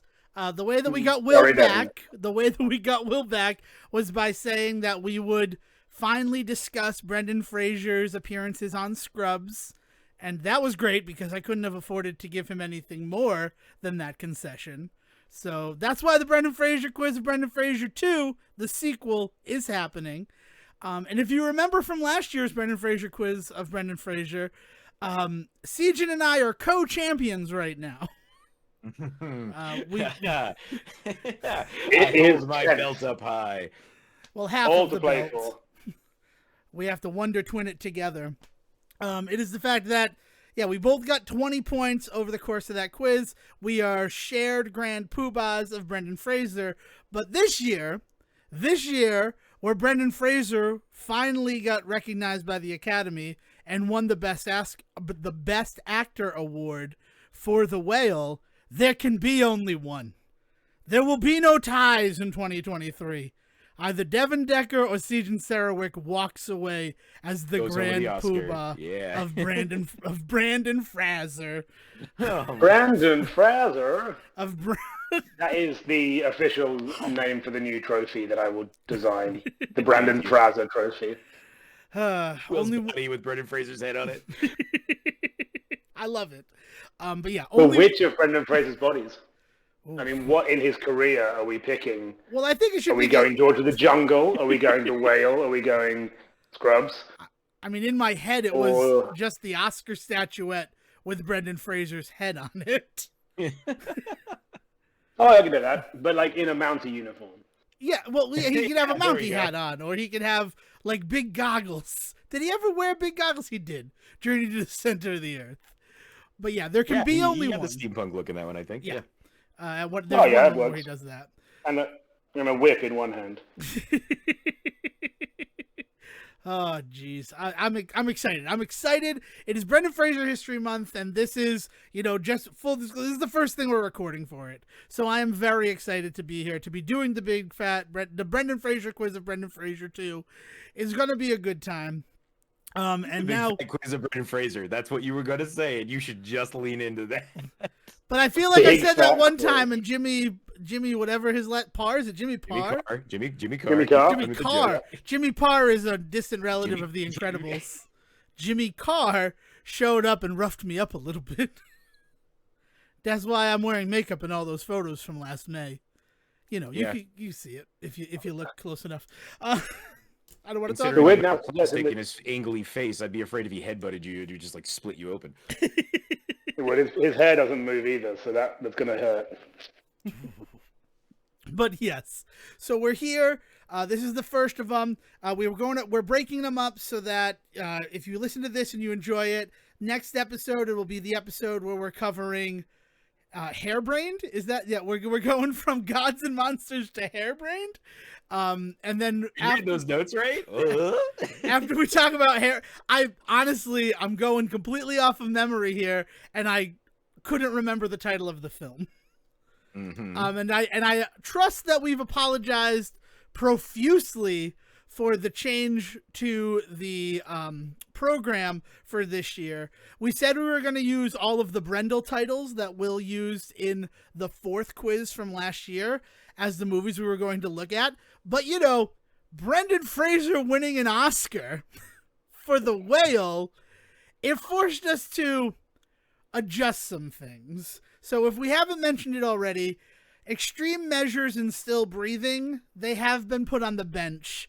But I promise right now, and you know how good my promise is, that we will cover them in the 8th year of Brendan Fraser History Month. Fantastic. I think that we can make that happen. I'd also like to clarify that my promise to make a trophy is also a Say Report promise. So keep your eyes peeled, everybody. All right. So without any further ado, Will, the floor is yours for whatever it is. As discussed, I have returned due to my overwhelming love of Scrubs. Unlike Devon, which some of you may have heard him talk about, or just notice in the tone of voice as he introduced this episode. But we will start, as we always do, with just paying homage to an Oscar winner. Again, he is a wonderful human and a man we love, and May is devoted to him for the very reason that it just finally took everyone else a while to learn and get on board with where we were. I think we've been obviously running this train for a while, and now it's good to that the Academy has taken note of what we say. Yeah. And I think that's credit to you guys. That's it's very important that the rest of the world now understands how important he is. I don't know if I'll take full credit for the Academy finally perking their ears up, but I will say this.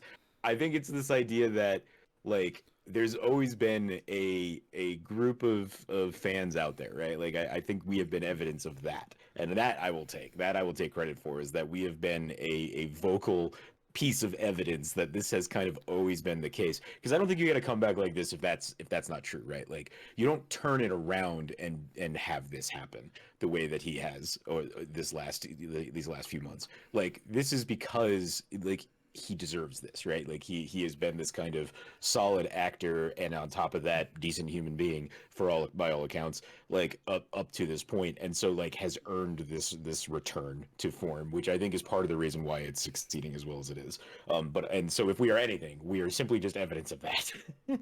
We invite it shows party in the amount of love poured out from everybody else when he won. Some of it was just because they had to, and people, that's what celebrities do, and they go, oh, I also always knew this person was great. But there's a lot of people who they actually legitimately do love this guy. Yeah. Okay. And Sarah Michelle Gellar, he seems to be the biggest Brendan Fraser fan out there. It's great. And I was of all the wonderful people to come around, she's definitely been leading a charge of how great he is. I like that Encino Man was the big winner of the Oscars this year. Between Brendan Fraser and Ki-Hun Kwan winning their awards, that was fantastic. The true winner. The true winner was Encino Man. But also, Sejan, we have a third party come on, so it doesn't sound like we're self-filleting ourselves. And then you got to be all noble and be like, no, it's everybody. It's all the fans. Freaking Boy Scout. Yeah, that's me.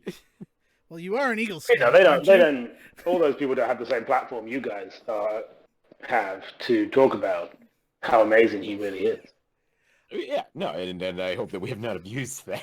And also, the dedication to this Brendan Fraser History Month bit that started way back on Super Kenshi Love Bus, Super Cyber Squad, Away to the Moon and Back, Alice, 45, and $1 for your friends. Electric Boogaloo, yeah. That started back then as like just a joke because your co-host at the time, Q, was just not a fan of Brendan Fraser. I'm not so much that he wasn't a fan of Brendan Fraser, but so much that he couldn't understand my level of fandom compared to the rest of what he perceived as the world. You know, like it's not. It wasn't like he was just like, I think Brendan Fraser's a bad actor. It was just more like, calm down.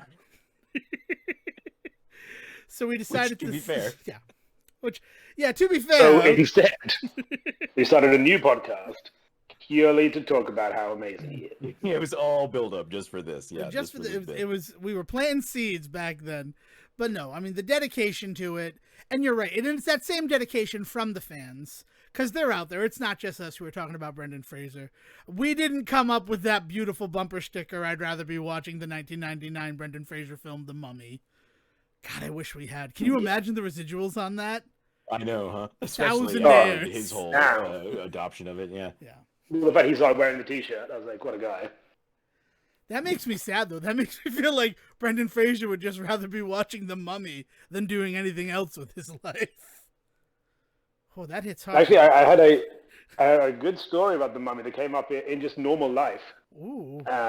Which is always nice when other people have love. I was out with made some new friends recently, which is always a scary prospect, but I tried my best to be normal. And then the guy brought up The Mummy, and I was like, oh, I don't have to be normal anymore. He's referencing The Mummy. It's fine.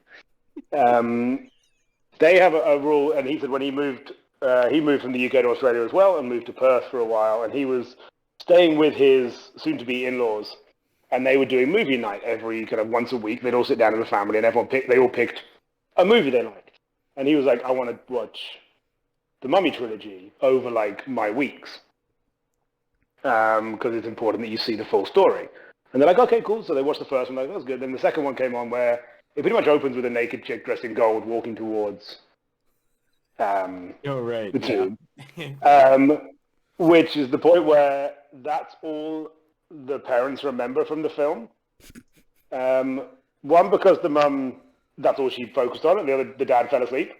So all he remembers is the first, 10 minutes where he saw that and then fell asleep when the mum was like, well, he's just started with this gold-painted naked woman. So that's what they think the Mummy's about. And this is what their new son-in-law has brought to the family. I love it. Have you seen these people again, Will? Or was this like a one-time hangout because you, just went down a Brendan Fraser rabbit hole with them? Or, did you keep a little bit, unhorny on Maine? Oh, no, I as eloquently and without tripping over too many words due to excitement, explained the podcast, or explained May as a month and how important it was. And we then, discussed a while about how good Brendan Fraser is, while both our partners sat there confused. So we had a nice time, and I'm sure I'll see him again. I'm not sure if everyone else is going to want to hang out with us. That's all right, right? Fans of the Mummy are the best type of people to have in your back corner. And in your circle, as evidenced by you two, right? That's the new bumper sticker. I'm trying to come up with the new bumper sticker. That's a little wordy. You can't force it, Devon. You can't force it. You came up with a beautiful idea for a game show. I'm just feeling a little self-aware and sub-adequate right now. So let's get to the quiz, where I will just spank you up and down. Okay. Well, I mean, you missed. If we're talking about creativity and not to go into off-mic conversations, but while you were off grabbing your crazy drinks, Ceej and I designed some cocktails. So we've been pretty creative all day, and I'm also curious what drink you went and got. Oh, well, the last time we did this, the Dunkin' Energy Punch had come back to Dunkin' Donuts. So for all time's sakes, I figured I'd pick up a Dunkin' Energy Punch to be drinking while we do the quiz. And it turns out that in a year, Dunkin' Donuts has done incredible things with the Dunkin' Energy Punch. Where before, you only had 2 flavors of strawberry or blue raspberry, they now have 6 flavors. I can't do it. Can't shop at Dunkin' Donuts anymore. They got rid of the Dunkachino, Devon. I don't know how you could go back. Well, it was specifically to facilitate this conversation right now about them getting rid of Dunkachino. I can't believe because they ruined one of the greatest films in cinema history. Will was there for that one too. It's ruined. It's been ruined. It's been ruined. History is going to not be able to remember. Kids in 10, 12, 15 years. Other number, like they're gonna watch Jack and Jill, and they're gonna be like, I don't get it. What is this? Why are you guys making up this bullshit about Dunkin' Donuts in the middle of this otherwise phenomenal film? And then out from the mist steps a haggard, bearded Sejan and says, "Gather round, my children, for I shall tell you of the Dunkachino." Yeah, no, it is. I think like, we're going to go back in the days of pandemics before you guys were born. Yeah. There was this beautiful thing called the Dunkachino. So, and this beautiful man called Al Pacino, and they met in heaven and married one another. And Al Pacino changed his name to Dunkachino. Are you suggesting that Al Pacino in the movie Jack and Jill, actually? Yeah, there's a whole scene at the end. Though, I do imagine at one point it will be redacted from the film because that's Al Pacino's wish in the movie, is that it is burned. No one must ever see this. So the flavors now, it's the strawberry, the blue raspberry. They do a pineapple, a pina colada. I don't remember the other, a lemon, like a lemonade flavored one. And then something called electric raz. I mean, isn't pina colada just coconut? Like it's coconut. Well, the pina is pineapple, and the colada is coconut. Oh, okay. So it's pineapple coconut mix. I also feel you put the lime in the coconut, and you drink them both together. And you drink them both together, and that's also pina colada-y. Rest in peace, Harry Belafonte. Rest in peace. Jump in the line. Anywho, so when I saw something called electric raz, I ordered the blue raspberry one. And then the woman that was taking my order is like, "Are you sure you want the blue raspberry?" Because like I think she heard my voice waver at the end that like, "Oh, maybe I should try something different." And I go, "Yeah, you know what? I gotta try electric raz." And let me tell you, I made the wrong decision. What color is it? What? What color is this one? I forget. It's like brown. Brown? It was one of those situations where I got it and I'm like, electric raz color. It's not electric raz. Electric raz. Yeah, no, it's still brown. It's like sludge-like. And there's still some like blue raspberry in there, but then there's just some other flavor that I'm not quite certain what it is. Citric acid. They just poured just a fuck ton of citric acid. The electric. Yeah, I figured it might be like blue raspberry lemonade, right? And it's maybe that's what they were going for, but it's just very, like, vomit forward, the flavor. It's Parmesan. Yeah. Oh, okay. Cheesy raspberry. I get it now. It tastes like baby sick. Okay. This has been a phenomenal episode so far, boys. I just want to congratulate you both. I'm so happy we're doing this tonight. Well, you know, we gotta shake our sillies out before we start talking about Scrubs, especially these specific episodes of Scrubs. So at that, I think, if you're ready, I mean, the episode of Everybody Loves Raymond has come to an end. Are you prepared to administer the quiz? Yeah, I'm done listening to Devin's subtle critique of Scrubs. Let's do this. Let's move into quiz number 1, the Benny phrase all over, as it's called in my notes. And, you know, as we like to welcome people back to the month, this is just a general, let's talk about Brendan and how good he is. Yeah. And so is the quiz. So I hope you all have some variety of pen and paper around you. Yes. I really enjoy the fact that you are really putting the limits, you are really testing the limits of how far a sexy accent can really get you in this format. You're just like, I am going to say just pretty straightforward things for about 2 minutes and just see who notices. And I'll be honest, I haven't. It's taken me 15 years of knowing you. It's easier if you just have an accent and see what happens. I've got my pencil and paper. I am ready. I'm glad this is usually where we fall down at the first hurdle, so I'm glad you both have come prepared. All right, question. I'm in the game now, Will. Of course I'm prepared. Sorry, go ahead. I did not mean to interrupt. Okay, question number 1. And if these have been done before, which is a potential because there's only so many facts about Brendan Fraser, I would hope you have remembered and you are able to use your previous knowledge to answer questions. Oh, no. I actually hope we can't, because that, I think, is better material if we look like idiots twice. Sorry. That's good, because I'll look like an idiot by asking the same question twice. So if you get it wrong twice, everyone wins. Question 1. What is Brendan Fraser's middle name? I don't remember this. So we did talk about this before. I am... Whew. I do remember it. Okay.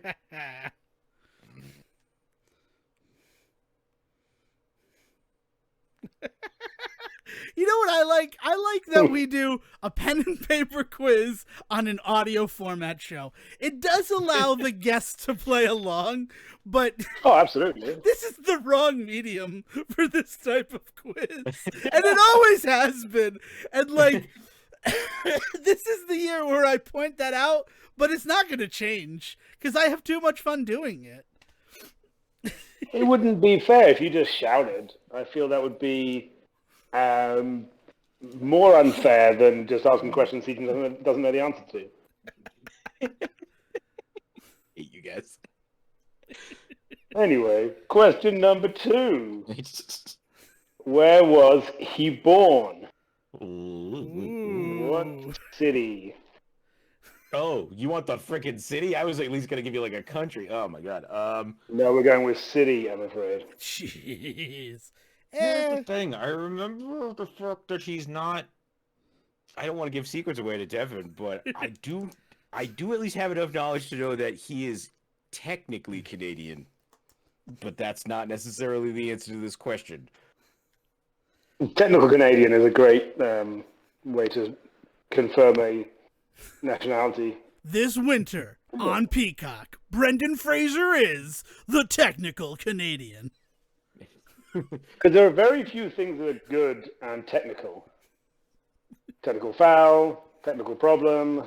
I feel like J.J. Abrams would produce the technical Canadian. Oh, of course. And it's one of the... I mean, like, I'm just going to rip off Chuck, right? He's an IT guy by day, and at night he's a spy for the Canadian Mounted Police. Does Canada have, like, a CIA? Yeah, they have the Mounted Police. You watched Due South for 4 seasons. I watched a movie and 4 seasons, and it was all amazing. But are you guys just vamping, hoping that that'll give me time to figure this answer out because it's not working? No, we rarely get to talk about Due South because it's not available anywhere. So our Due South watch through podcast just doesn't have the legs that it requires to get off the ground. Yeah, it's hard. We just have to try and remember episodes, and it's so far not been great. The DVD set I bought for my father said it was 3 discs. The first disc was 4 episodes of Due South, not in any sort of release order, from all different seasons. The second disc was a piece of baloney, and the third disc was disc 1, all of their greatest hits from the Bare Naked Ladies. I mean, not a bad triple. No, the baloney was delicious. It was Oscar Mayer, but it was 4 episodes of Due South. I think we've given CJ like enough a compilation tape. Disc 1. Anyway, question 3, shall we? See what happens. Okay, when Brendan was a young man, he went to his first live professional theatre show and therefore sparked his desire to be an actor. Where did he go to the theater for the first time? Ooh. You know what? I'm just. It's not an obscure little place. It's one of the big ones. So. I think I know what you're asking. I'm gonna just write my. Okay. You don't need to write like PPAC. It's a bit more general than that. Yeah, I get you. It's weird that he did go to PPAC though. It's really weird that he was just there all the time. It's where he fell in love with Phantom of the Opera. I know now, thinking back, going with Will Theatre, URI, but... It's so nice that you were there for 2 semesters, and they named the theater after you. Years in advance, too. They just knew you were coming. I know, it's like they knew it was happening, and they're like, this will go down well in a few years' time. That's how they got him to come. That's how they got him to come. They'll get the joke later.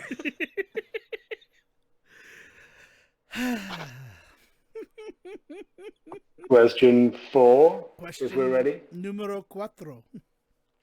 Mi amigo. Who directed Brendan Fraser to his Oscar-winning performance in The Whale? Ooh. You know what I really like about this being a friggin' audio medium? Spelling doesn't count. Oh yeah, there's no points. There's no points for spelling here. Pronunciation, maybe, but... You know what? And now I'm like sad because I definitely spelt the name correct. What are you saying? You're sad that you can't show off. Yes. Yeah. That's humble brag about spelling here from Devon. Yeah. You know what? I am. I vamped so I could remember how to spell it, but the way that I vamped took away all of the pride I can feel in having spelt it correctly. It's a prison of my own making. That was question number 4, right? That was number 4, yes. No, that was question 4, and now we come to the final question in the part 1 of the quizzes. Got it. What is the name of the new Scorsese film in which Fraser will appear? Oh, man. Oh. It's not called... And he will probably win another Oscar. Scorsese. Maybe. We'll talk about it once we go through the things, because I want to talk about specifically what I think is happening with him in that movie, because I want to call a shot. That's fine. Ooh. Call your shot for that one, all mine. Is it that, or is it... I think it's that. You know what? I'm going to just hands up, pen down for Devon Decker. So when you're ready, Sejan. I'm ready. Okay, let's go. All right, we are all... That last question might be the most sure of an answer I've ever been in any of these quizzes. Yeah. I mean, that movie is being made for Sejan Sarowick and literally no one else. I mean, besides Martin Scorsese. Like, that's Martin Scorsese's gift to you, Sejan. The 2 of us are going to sit in the theater and masturbate together. and spit on Marvel movies. Oh, shit. Anyway, on that bombshell, let's jump back. Question 1? What is his middle name? Let's shout some things. After you, it's Jimmy, right? It's James, isn't it? No, it's Afton Smith. Brendan Afton Smith Fraser. No, it's James. He's Brendan James. Yeah, it is James. You both get 1 point. Congratulations, everybody. Jimmy Frage. Oh, Jimmy Frage. He knows what's what. That's his 1930s prohibition name. He looked good in the waistcoat. Yeah. I think you could fit. I had a thought that popped in my mind, but we'll get into that after the quiz. Question 2: Where was he born?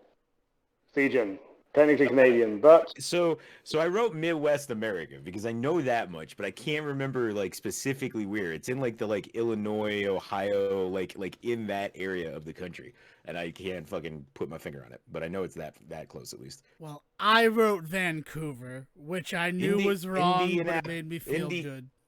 Kansas, no, Indiana, right? What?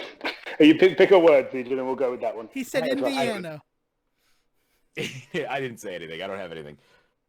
Oh. I think he said it, and that's why I'm up. That's why I was. Did he say Kansas?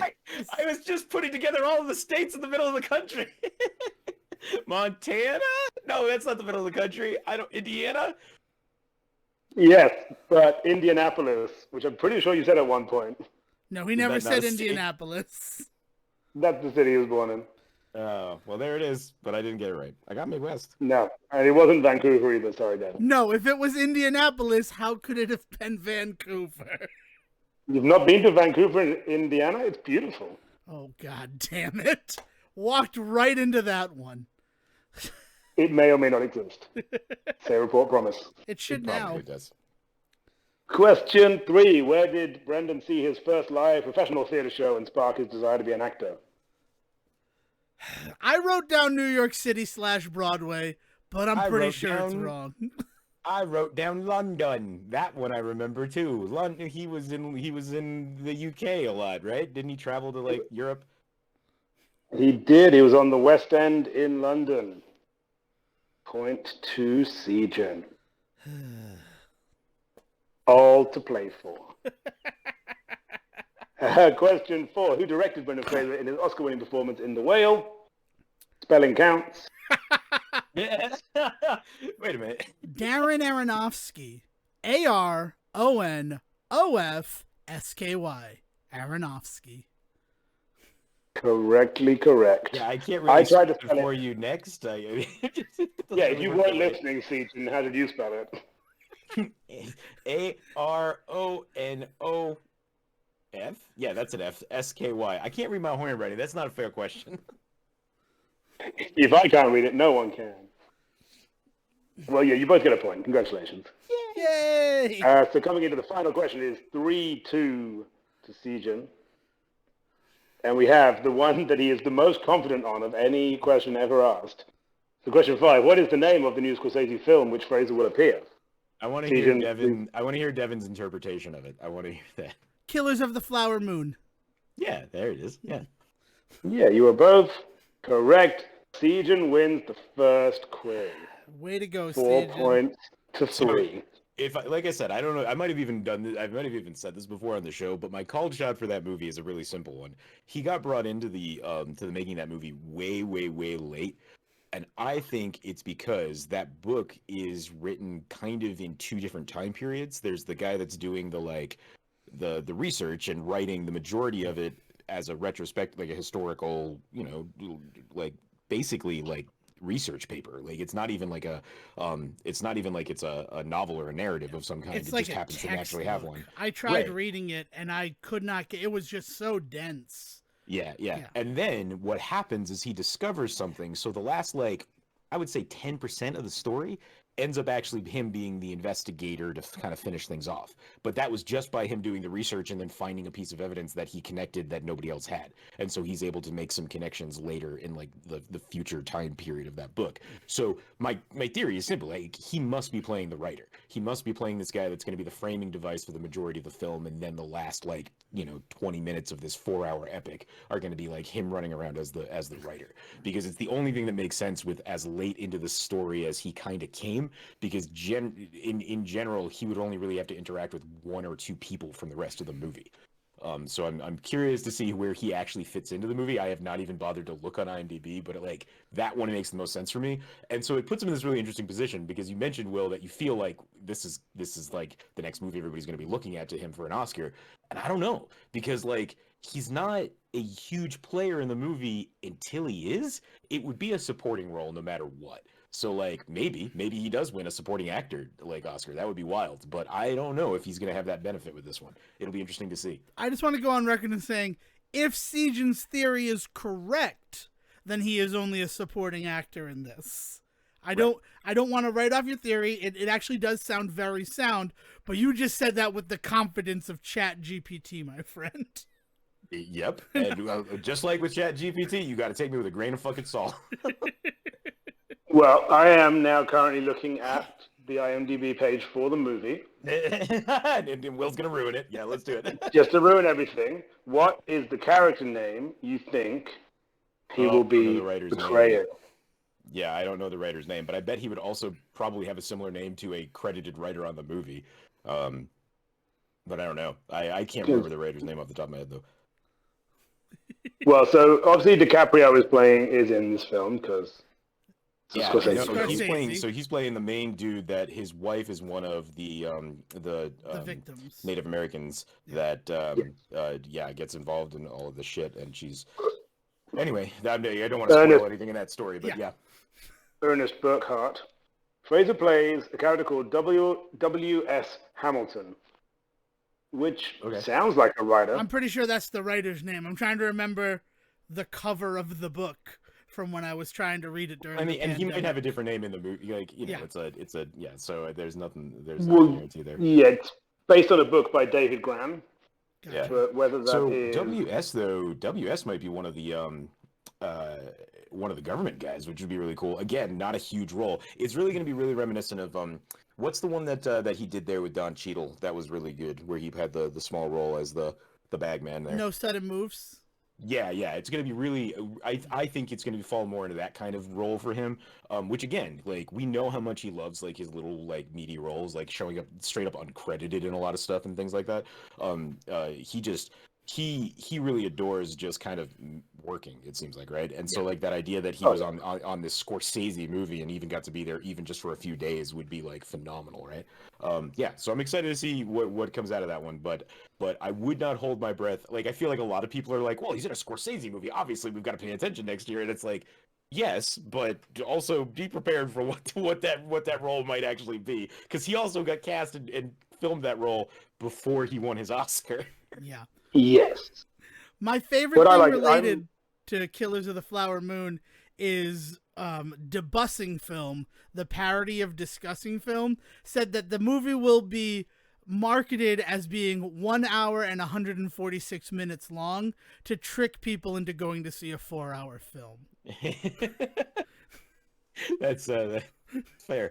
I don't know. Like Scorsese's got to push for a roadshow version a la Tarantino, right? Like let's put an intermission in there. Let's put this thing out there. Like he is vehemently saying the full picture as I have created it is what's going to release in theaters. Love it. So I mean, a roadshow version would be very cool, but he is saying people are going to sit in the theater for almost 4 hours. I mean, that does not negate the idea that they could put a 10-minute intermission into it. That would not negate that sentiment. No, right, that's true. But I mean, but actually, more to the point, Tarantino's like intended version of Hateful Eight has an intermission in it. So yeah, very true. We'll see. It should be. I'm excited for that one, even though the book. I mean, trying to read it at the height of the pandemic was a mistake as well. Yeah, you also, we've talked about this on the show proper. Like you're not a true crime guy. So like reading through these like detectives notes about this horrific incident in the history of this country is like it's not an easy read. And if that's just not the kind of like entertainment you're looking for, like don't subject yourself to it. Like I do respect that it's the first true crime podcast though, because of the fact that the investigator in the end winds up involved in the story to solve it. Yeah. All right.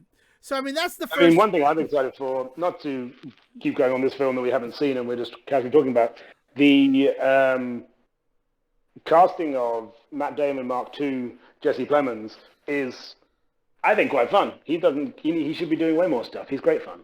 Yeah. Well, he has that new one out that's that series, Olsen, right? miniseries that's out right now with Elizabeth Olsen, Death and Love, right? Or Love and Death. I always Love and Peace, but it's Love and Death. Yeah, Love and Death. It just premiered today while we're recording this. Yep. Yeah. On HBO. I just still love him for Max. having, he killed a guy in Friday Night Lights, and then it isn't mentioned again for the whole series. Yeah. I thought you were going to talk about him as like the best villain of the last 5 years in Jungle Cruise, because he's an actual fucking Nazi. Finally, we're allowed to have Nazis as the villains again. Finally. I liked him in Fargo season 2. If we're gonna talk about our favorite Jesse Plemons for Brendan Fraser History Month. For Jesse Plemons History Month, I would go Black Mirror. I thought he was very good in Black Mirror. Excellent. All right, cool. Well, we've done that. All right. So, I mean, that's it. Will, do you have anything for us before we wrap this one up, or will we see you in the next quiz? We will be back. We will be returning with Trying to Convince Devon to Love Scrubs Part 2. Yeah. And everything will be fine. Yeah, it is. So if you're trying to keep along at home, the next Brendan Fraser movie to watch is Hairbrained, and the next Scrubs, well, the first Scrubs episode to watch is season 1, episode 22, My Occurrence. If you happen to have anything to say to Sejan, because he's no longer on the Twitter, he can be best reached at the Say Report. Also, any thoughts, critiques about the show there. And if you want to get in, well, it's your job, CJ. I don't want to steal that from you. What? If you want to argue with Devon about whether or not I said Indianapolis, you can hit him up at Devon D. Decker. Is that what you're going to say? Yeah, I mean, that's the best that it could be. And Will, do you want to throw to yourself? Oh, I do love throwing to myself. This is fun. We've done some DiCaprio chats in a true Inception world. Here I go. Thank you for listening to the Say Report with your host Devon Decker and Seaton Serwick. Please follow the guys on Twitter and Facebook by searching for The Say Report, and you can always subscribe on your podcast channel so this is delivered straight to you and you can enjoy it every week. With apologies to your mother, we'll see you next time.